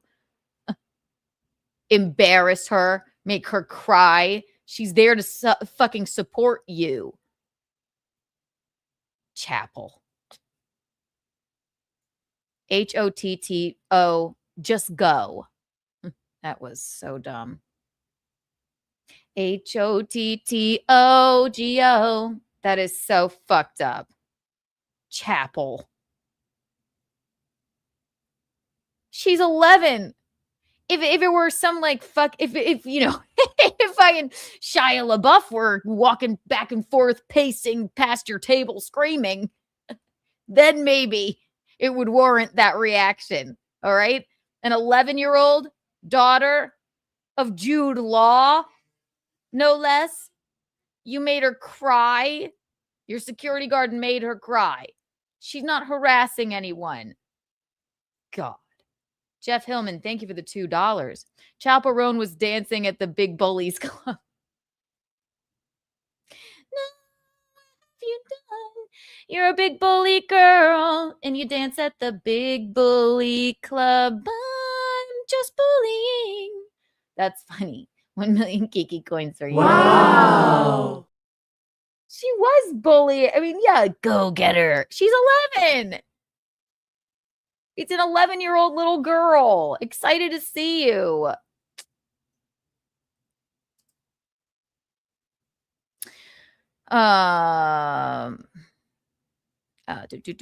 Saying she shouldn't allow my daughter to disrespect or harass other people. Honestly, I don't know at what point simply walking past a table and looking to see if someone is there can be considered harassment. He even said he would file a complaint against them with the hotel while my 11-year-old daughter was sitting there in tears. That makes me fucking sick to my stomach. I can't. My daughter was extremely shaken and cried a lot. This is why I would never have a child. That's another reason. I would fucking... You made her cry. You embarrassed her. She just wanted to be there to support you. I would never recover from that, ever. My daughter was extremely shaken and cried a lot. I've lived with football, public exposure, and well-known people for many years, and I understand very well what respect and boundaries are. What happened there was not that. It was just a child admiring someone. It's sad to see this kind of treatment coming from those who should understand the importance of fans. At the end of the day, they are the ones who build all of this. I sincerely hope this serves as a moment of reflection. No one should have to go through this, especially not a child. Chappell, I got it. You got to take the L on this one, darling. Then Chappell does this thing. She's like, I didn't even see her. We'll probably play here. In both Portuguese and English, where he walked through all of it. He tagged Chappell directly and ended the post in all caps, telling her that without her fans, she would be nothing, and telling those fans that she didn't deserve the affection. Now, to understand what happened next, you kind of need to understand something about Flamingo, the team Ada's stepfather currently plays for. Because after some research, while studying the topic, I think it's safe to say we don't really care the security guard going over to but this is now Chappell responding to said, I guess, Instagram post or tweet by the mom. The table, because he wasn't even a part of her personal team. I'm just going to tell my half of the story of what happened today with a mother and child who were involved with a security guard who is not my personal security. I did not ask the security guard to go up and talk to this mother and child. They did not come up to me. They weren't doing anything. It's unfair for security to just assume someone doesn't have good intentions when they have no reason to believe because there's no action. Now you're going to throw your security guard under the bus? I hate that phrase.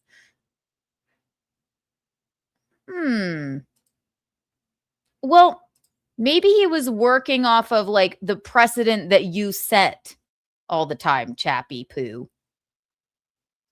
Like, get her. She's looking at me. She does keep making it worse. She's so freaking talented. God damn. Just, you know what? Just make music. Don't go on tour. Just do that. That's fine. HOTTOG, stay home. How about that? Been taken. Like, I do not hate people who are fans of my music. I do not hate. I love you, Chappell. However, Catherine's version of events, posted right after Chappell's response, matched her husband's almost exactly. Ada had no phone, made no approach, and said nothing to anyone. And she All right. Oh, now here's the wife's response. Catherine Harding, the mother. Responded saying it wasn't her security and that she didn't do it. So 100% this security guard was not a security guard of the hotel. That's what I can say. He looks after artists. So I don't know if it was her personal security guard, but he was with her. So that is all I know. Did she send him to do it? Again, I don't know. Look, I would like to hope not, but at the same time, I think I would like to hope not, but at the same time. And again, everyone go subscribe to this creator. Thank you for breaking this down for us. you have a responsibility when you are a celebrity to make sure, I guess, that the people that work for you and that act on your behalf are acting on your behalf. So I guess the core disagreement here isn't really about what Ada did. Everyone seems to be on the same page here. The question is who that security guard was and whether he acted on his own instructions or if he was direct. Now I'll tell you because this just came out because the saga continues, all right? Push-ups, thank you for the $1.99. Maybe security guard was a simp trying to impress. Well, he is now spoken out. 1 million Kiki coins for you. And 1 million Kiki bucks for everyone still hanging out with us today. Yay! I don't know. Let's see. I'm gonna keep on dancing at the Pink Pony Club. Jesus Christ. Her and Shia LaBeouf should like get together. Be a wild ride. Let's see here. Okay. I mean, there's about 1,000 fucking stories on this, but let's go to the newest one. The newest one says this. Bodyguard at center of Chappell Roan's security drama breaks silence. All right. Here we go. All right, bodyguard. Pink bodyguard. I am the bodyguard of Chappell Roan. Oh, God, scared me. With the fucking ads. Thank you. Switch it up. There you go. Woohoo. Get out. Security guard at the center of Chappell Roan. Go away. Chappell Roan hotel drama breaks silence. I take full responsibility. Oh, yeah. Just fall on your sword for Chappell. Go away. The security guard at the center of the controversial incident involving Jude Law's 11-year-old daughter, Ada, and Chappell Roan, backed up by the singer's account, that he's not part of her personal security team. Okay. He's not part of her personal security team? Well, you were just trying to... Push-ups, you might be right. You were just trying to impress her? She's like, I don't know. So maybe we should have believed Chappell. But the precedent that she sets is that of, don't bother me. You're getting in my personal space, even if you're an 11-year-old chick fan. Pascal Duvier, whom the Daily Mail reported as the bodyguard who aggressively confronted Ada and her mother, Catherine Harding, at a hotel in Sao Paulo after Ada walked by Roan's table, broke his silence on Instagram Wednesday. Duvier says he takes full responsibility for the incident with Ada and Harding. Look at him. And said he was not a part of Roan's security team. Okay, then who are you? Who are you then? Yay!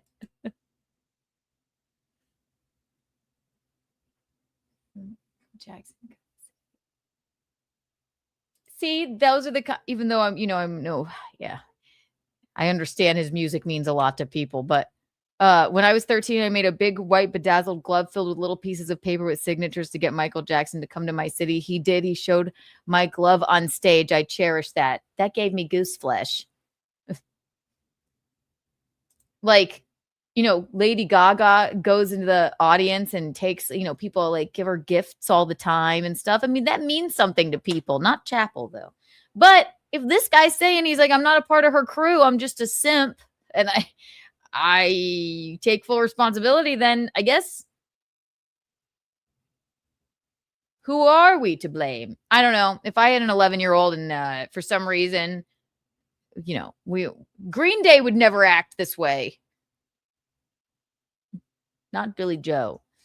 Duvier said he takes full responsibility for the incident with Ada and Harding and said he was not part of Roan's security team. I do not normally address online rumors, but the accusations currently circulating are false and constitute defamation, he wrote. Nice picture you chose.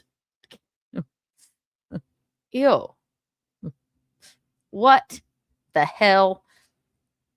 I do not normally address online rumors, but the accusations currently circulating are false and constitute defamation. I take full responsibility for the interactions on March 21st. I was at the hotel on behalf of another individual.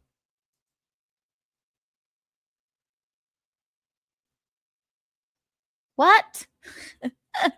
And you took it upon yourself to go and make an 11-year-old cry, trying to impress Chappell? Pink Phony Club. Huh. And I was not part of the personal security team of Chappell Roan. The actions I took were not on behalf of Roan, her personal security team, her management, or any other individuals. I made a judgment call based on information we obtained from the hotel, events I had witnessed in the days prior, and the heightened overall security risk of our location. My sole interaction with the mother was calm and with good intentions, and the outcome of the encounter is regretful.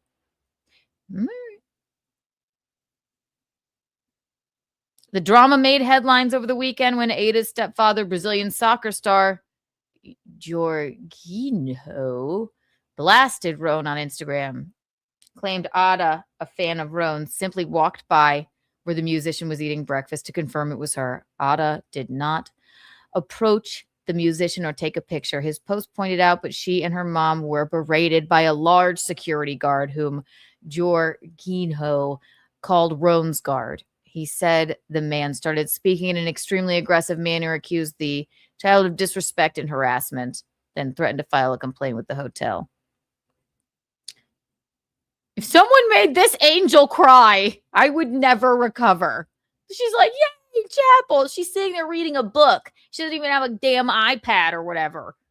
She's like, yay. Breaking news in my ex. Okay, what is it? Boobity beep beep beep beep beep. So there you go. There you have it. There it is. Chappell wasn't lying. She's like, I wasn't my guard.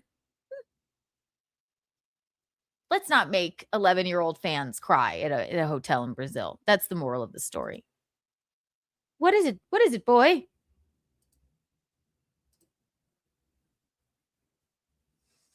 It's not loading, Eugene.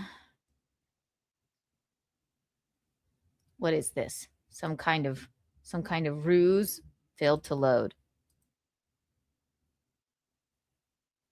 Eugene, it's not working. Can you email it to me? Can you email it to me?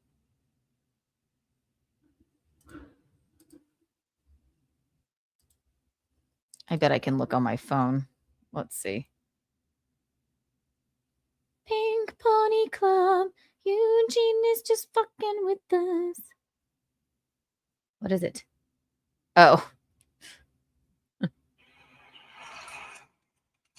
He's just jumping rope.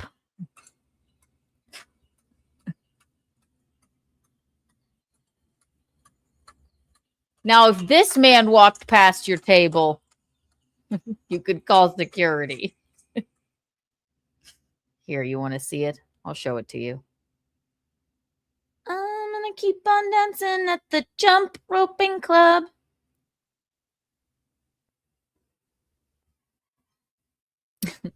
We believed it was breaking news, Eugene. You fooled us. You fooled us all. All it was is, but he is jumping rope, and boy, is he good at it. I cannot do. I mean, I can jump rope, just not like this. I ran 3 miles yesterday, though. Fast. This is our breaking news. Look at him. Look at the confidence.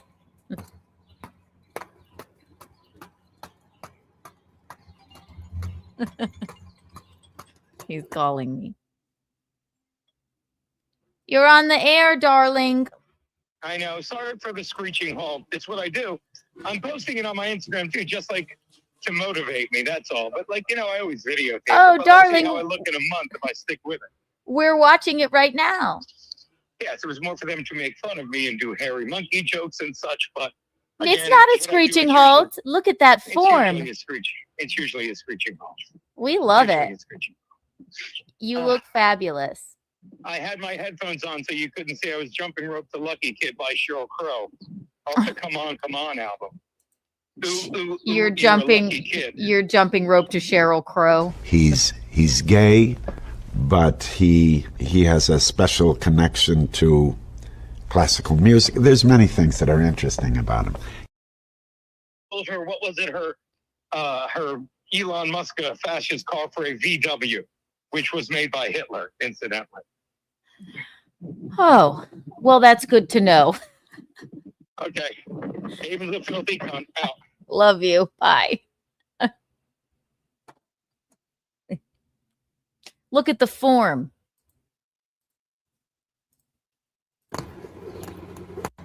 Look how high in the air he gets. Whee! This is impressive. I don't care what you say. I can jump rope, but I cannot jump rope like this. Like a freaking float, like a butterfly, sting like a bee.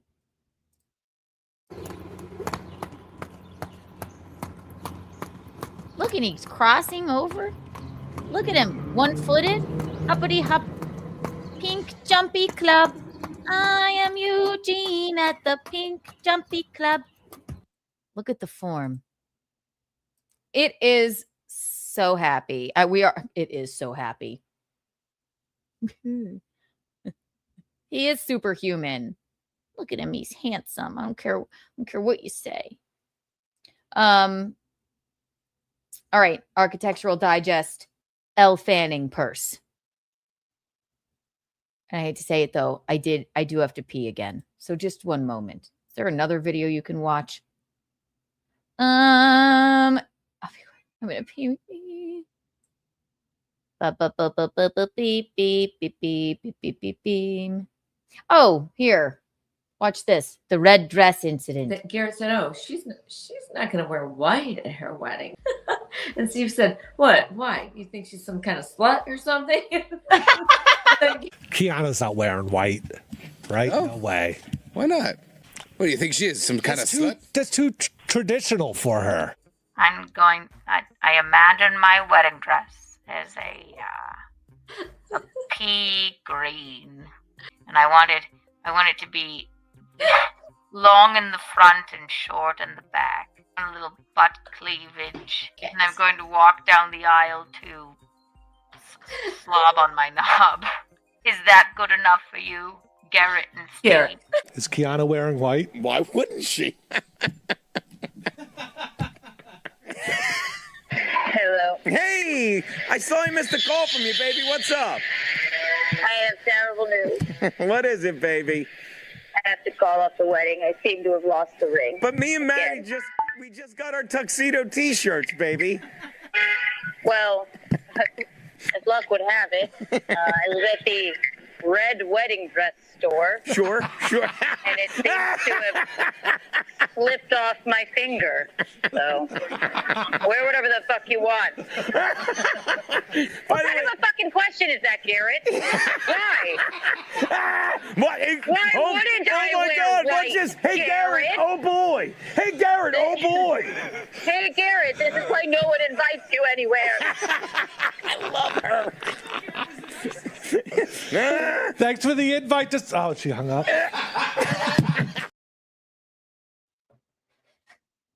I love that clip. All right, we really got through a lot today. No, we didn't get to Boston Rob and Eliza fighting. I don't know how much of fans of Survivor you guys are, but I am a fan. Shia LaBeouf, Chappell Roan, we did that. Oh my God, we really made waves today. Justin Timberlake, Vince Vaughn. Okay, Architectural Digest, Elle Fanning. We saw Gino jump rope. My God. Perfect. So the light keeps coming in the window like so crazily that I look crazy. Gino and I are in, Gino's never seen Survivor. I'm a huge fan of Survivor. Oh my God. And so we started on fans versus favorites, and he is loving it so far. But no Survivor today. What we need to look at, we need to know what's in Elle Fanning's purse. Sounds dirty, actually, when you say it like that. These are always fun things to do. We love a Vogue moment. Where is it? Where is it? Oh, come on, Kiki. I've been saying I would do this for 3 fucking days. Inside Elle Fanning's Coach bag. In the bag with Vogue. All right. I have not watched this, but sometimes these are fucking ridiculous. What's in Chappell Roan's bag? A bad attitude? Probably just pepper spray, brass knuckles, and a single leaf of arugula. With the light. My God, what is it?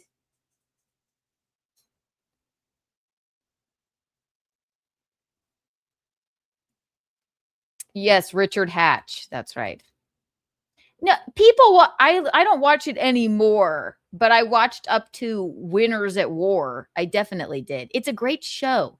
Don't hate on Survivor. I still didn't see Flying Baby Kiki eating sand on a stick. Oh, we have a Flying Baby Kiki request. Wee!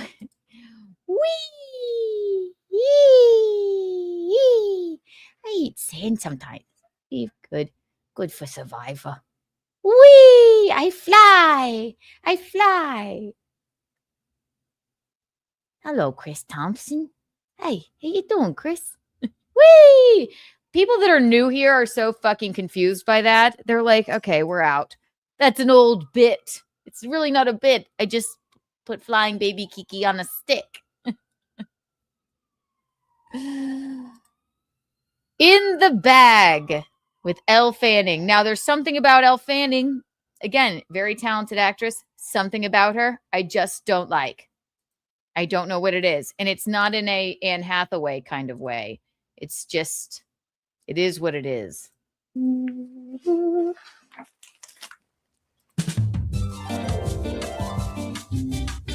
I love a big bag. I like that this is also kind of, it's a big clutch, actually, in a way. So it's.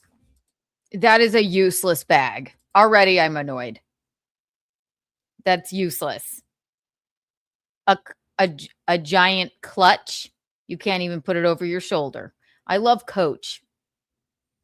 But I don't know why don't I like her? Let's break it down.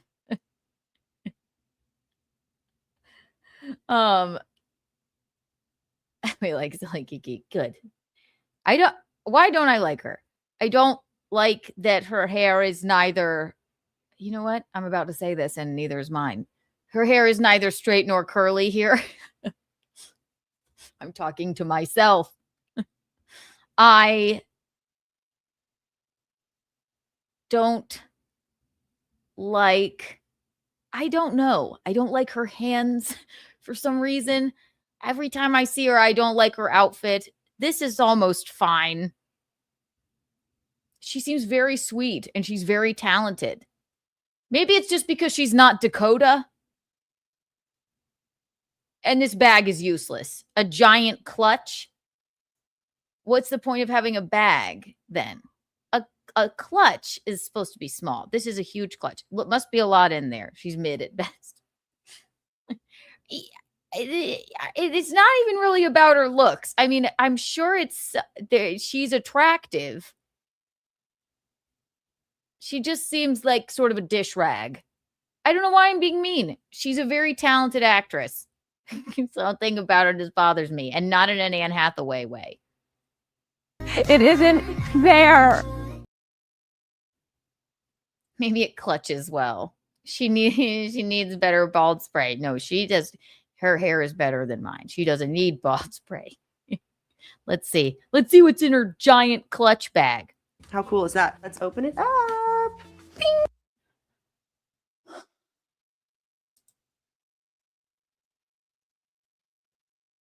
What's that?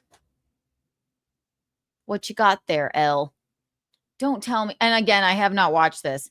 If this bitch knits, what's that?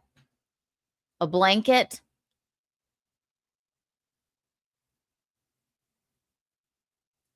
She did say Bing. She did. Bing. She's a fan. All is forgiven. You're beautiful, not too pale, and I love your giant clutch bag. She said Bing. She said Bing. Big clutch, actually, in a way. So it's, how cool is that? Let's open it up. Bing.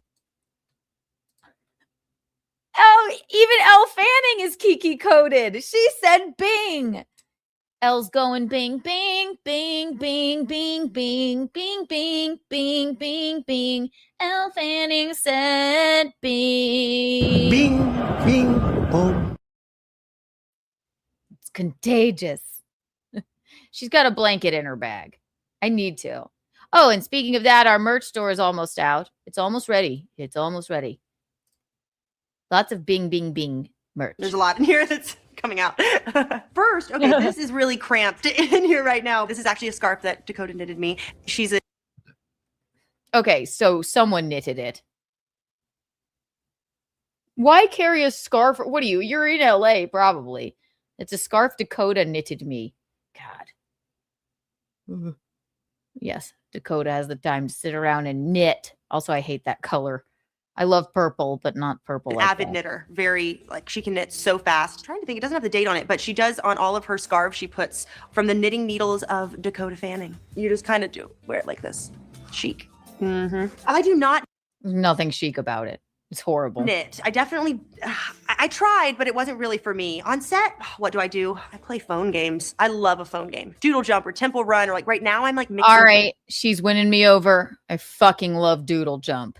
Holy shit, I didn't even know that still existed.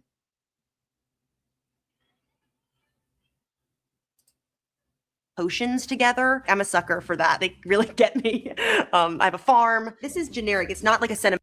I have a farm. What? I'm a sucker for that. They really get me. I have a farm. This is generic. It's not like a sentimental. Where did that come from? Where did that come from? They're sisters. This is Dakota Fanning's little sister, Elle. I'm sorry, was that not clear? I guess why would it be? She has the sponge in there. Never know when you'll need one. Yeah, who knows? A giant clutch. Stupid. Thing, but like a claw clip or like a scrunchie. My hair, it must be, I gotta tie it up. Like I need a scrunchie, I need a claw clip. Like I'm constantly touching my hair and like putting it up, down, up, down. And so to me, I'm with you there. I've been known to do that from time to time. Okay, this is a cute thing. I got glasses when I was like 7 years old. And so I was a little kid with glasses and I have my little glasses. I was a glasses like connoisseur. I still am, but when I was young, I really expressed myself with my glasses choices and I would go in there and pick like the craziest ones, the most fun ones. Those are hideous. Make it stop. These are precious. I can never lose these. I have so many photos of like little me wearing. That's not your mom. That's and neither is that. What is this? He's in school. I mean, they're so small. What popped into my head just now was this Sesame Street purse that had yellow handle that was like a hard yellow handle, and it had Sesame Street characters all over the bag. And it was like this little, and I just felt so grown up. And I even wore it on a red carpet, like a kid's premiere red carpet. That's cute. And I had my little purse, and there was what something else? Really fun. 3 women. She passed away, which was, it's very tragic. Shay was just really, really fun. Really fun and so incredibly talented. I keep it in my, which was, it's very tragic. She used to do my hair on a lot of films. She did The Neon Demon. She did Low Down with Me, this film called Galveston. I mean, 20th Century Women. She passed away, which was, it's very tragic. Shay was just really, really fun. Really fun. But like, that is very sweet. What do we really think she keeps that? She's like, this is a scarf that my sister, famous actress Dakota, knitted in her spare time. I always keep that in my bag in LA. Because you don't want to be caught outside in Los Angeles without a giant purple scarf in your Coach bag clutch. And then she keeps a cute pin of her former hairstylist. Stop it, Elle. But that's cute. That's nice. Fun and so incredibly talented. I keep it in my purse sometimes for good luck. And, Shay's always with me. I mean, I used to keep wishbones in my purse, like real wishbones. No, you didn't. Why? You kept bones in your purse?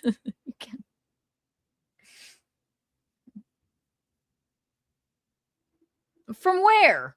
You having a Cornish hen? What do you mean real wishbones? I guess she's going to explain it to us. So far, I am disgusted. My purses all smelled like chicken. I've grown past that, so I don't do that anymore. I didn't have any. You want to come on, Neil? You can. Here.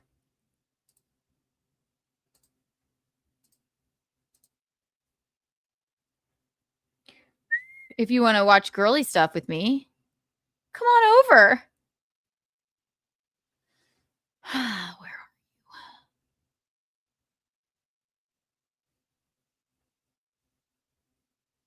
Really? Come on, Keanu, get it together. Where are you? Watch it be like a... It's not a fake Neil in the chat, is it? Well, if it is, the real Neil's getting a link. So... Is this nasty, Neil? Oh, you'll come another time. Oh, got it. Well, I never. Please ignore my message.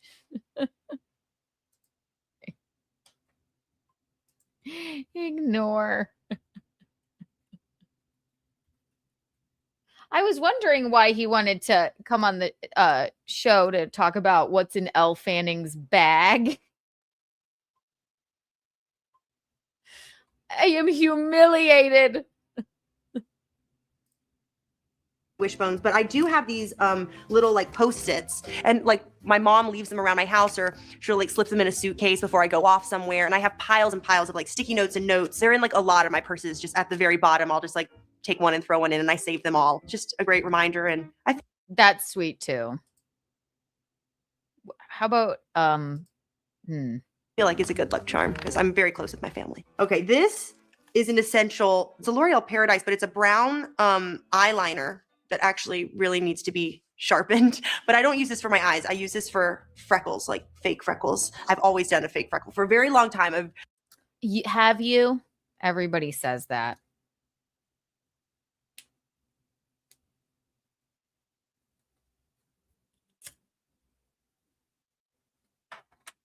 The fake freckle thing is real. People do that. I have freckles. I don't need to fake it. I've done it. I love doing your makeup. It's like the last finishing touch, and you can put more. And I feel like the consistency of this one. Boring. They smell so good. This one's London 1983, and it's a new one. And it really does smell. It smells like London, and it smells like Michelle. I do have a big bottle of this, but this is one further to go in the purse. So this is from New Zealand. It's like that bag in Harry Potter. You just like there's like a whole city in it. So far, all of this seems useless. I don't mind the sentimental things, though. And I shot Predator Badlands there. New Zealand. It was my first time ever going to New Zealand, and it was one of my favorite places I've ever gone. I'm like itching to a bag inside of a bag, a tiny bag inside of a bag. Go back. And this was a gift that I got from my assistant and my driver while I was there. It's a punamu, which is this necklace, but it represents strength, determination. It's a what? A punamu. She is a chatterbox. I do have freckles. Well, When I've been in the sun, I have freckles. Nation and brings peace, prosperity, and good health. Also provides a safe journey over water. It's a really special gift. And I think if I'm correct, you can't buy it for yourself. You have to buy it as a gift to give someone. So Bullshit, I can't buy it for myself. I'm just kidding. She's very sentimental. I hate the bag because it's ridiculous to have a clutch that big. And I just don't buy that she carries around a giant knit scarf in LA. Oh, I love this. I love New Zealand. Ooh, this is a good one. I found this the other day. It was actually next to my bedside table. And it is the bracelet that my character, Margot Millet, in Margot's Got Money Troubles, that she wears in the hospital when she gives birth to Bodhi. I just thought it was so cool, and I stole it from Props that day. Is this just a ruse to take us through your credits? Why would you have that in your purse? I don't believe you. Okay, this is hilarious. Mike Wazowski. I love Monsters University. I love miniatures. Like growing up, I'm done. Grow up. Maybe I'm just tired. I don't find this whimsical. You have a little figurine of the guy from Monsters, Inc. Stop it. Okay. Can we sharpen your edges a little bit more? Could you be a little edgier? I just have this this scarf, and I love, crocheting, and I love Monsters, Inc. Stop it. I bet you she's a Disney adult. She's a Disney adult. She has to be. The wishbones are odd. Yes. I carry around wishbones. Why? How many chickens or turkeys or how much fowl are you eating? Broken wishbones? She carries around a figurine of Mike from Monsters, Inc. and bones.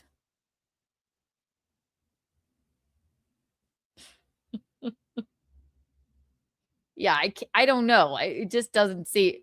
Listen, she probably wouldn't like me either. Maybe she would. Maybe we'd compliment each other. I'd make fun of her for carrying around bones in her purse, and then she would be like, "You are an ashtray." And then we'd laugh and laugh. And I'd knit her a scarf, and she would buy me a pack of cigarettes. I had an amazing dollhouse, and I would make things for it and order things for it online, like, the little like Cheez-Its and like toothpaste and like that stuff. I just can't get enough. Cheez-Its. I had this amazing dollhouse. And I would make things for it and order things for it online, like, the little like Cheez-Its and like toothpaste and like Where can we buy tiny Cheez-Its for our dollhouses? What? I would order like Cheez-Its and toothpaste. If I said that out loud, I would be like, could we cut that part out? That didn't make any sense. Cheez-Its and toothpaste.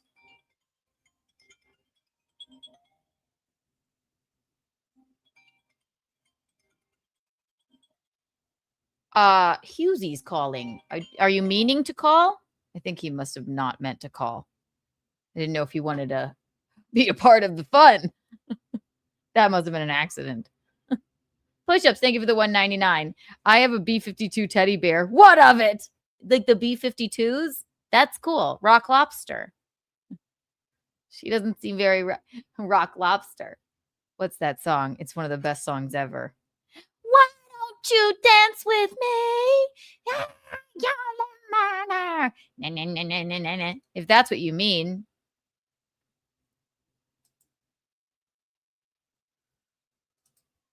That stuff, I just can't get enough. I highlight my script like in a very particular way. I'm sure everyone, has a certain way to do it, but I need good highlighters. I need a lot of pink because I highlight my lines in pink. We get it. You're a devoted actress. Look at all my highlighters. They come in all colors of the rainbow. I need all of these. Oh my God, she's one of those people. Oh, script analysis. We get it. You're perfect. You're an angel. That's all you need to. At least put a don't make, if you're gonna have this fucking voodoo bag filled with highlighters and bones and relics, just put a strap on it. That's all. Ways I am technologically challenged for sure. Like I would reading a script on an iPad. I don't have an iPad, and my computer that I have is so down to gigantic. earth. It's a super old laptop that I love so much. The screen is huge to watch things on, and it's like big. It is so heavy. It's so clunky. I know. Oh my gosh, it's like it's just like she's one of us. That's very let them eat cake of you. That's very Marie Antoinette wanting to pretend to live in a cottage, like, and milk cows. It's a modern day version of that. She seems really nice. What if I were to sit here and just praise her, then we wouldn't be having any fun. She carries bones in her purse. I don't know about the Illuminati or anything, but that if I'm not a conspiracy theorist, but if goddamn, if Megan Fox had bones in her purse, I think people would riot. But she's a blonde and quirky, so it's fine. She has bones in her purse. One day it's going to explode, but I like it. Yes, there's a notebook. Yes, this is a Peter Rabbit notebook. In the rehearsal process, talking to the director, I'll write little words or just reminders, or I do my little doodles. He's like, well, isn't that precious, Elle? Isn't that just so precious? The Peter Rabbit notebook. It doesn't even look like you take very many notes in it. What is the weirdest thing in my purse?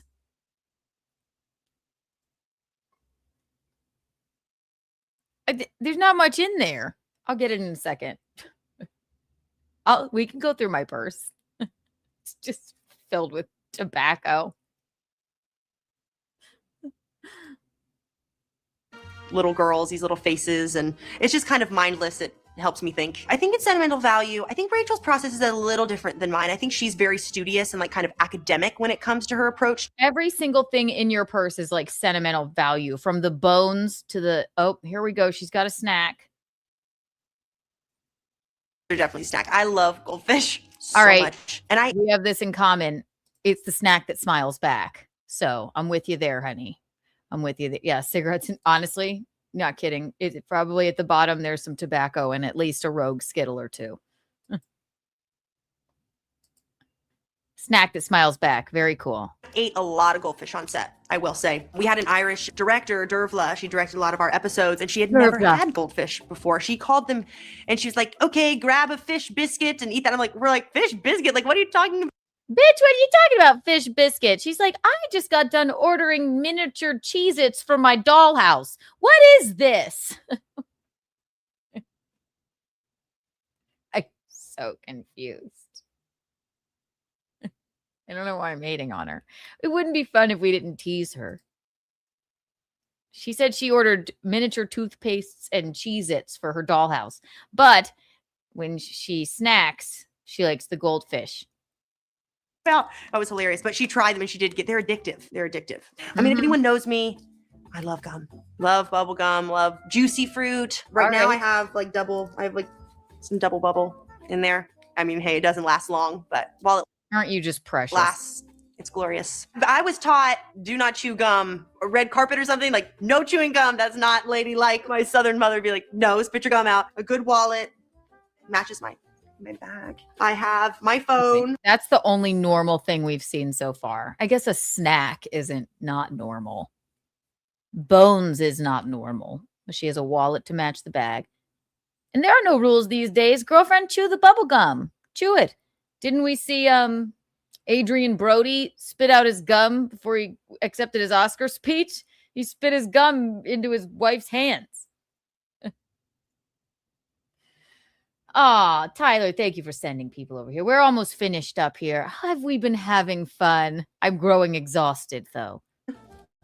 Look at this phone case. I really need to get a new one. I mean, it's just not very chic, I don't think. That's well, there you have it. There you are. There it is. What did we learn? We're not doing an architectural digest today. I am going to get ready.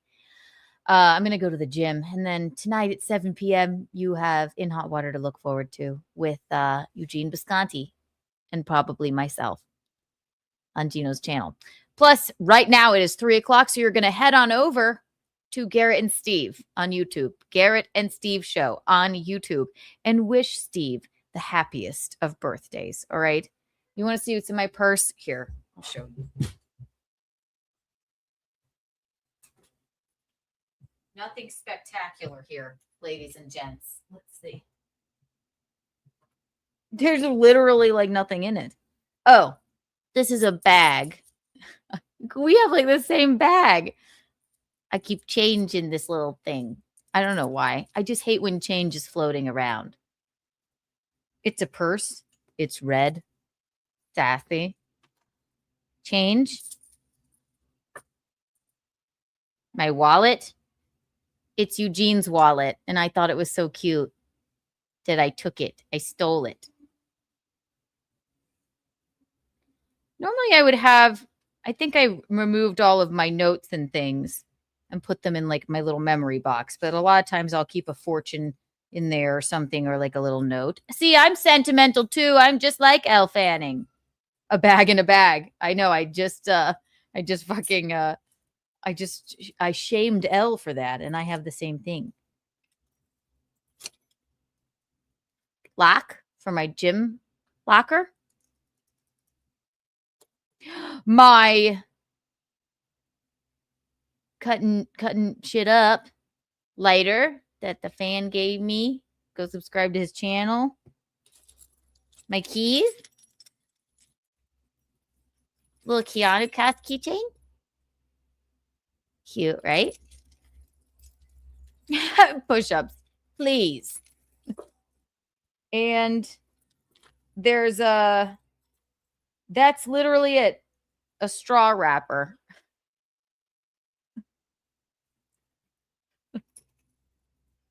It's really it's actually, there's nothing in there. And I guess I would put my phone and my cigarettes and my vape in there as well.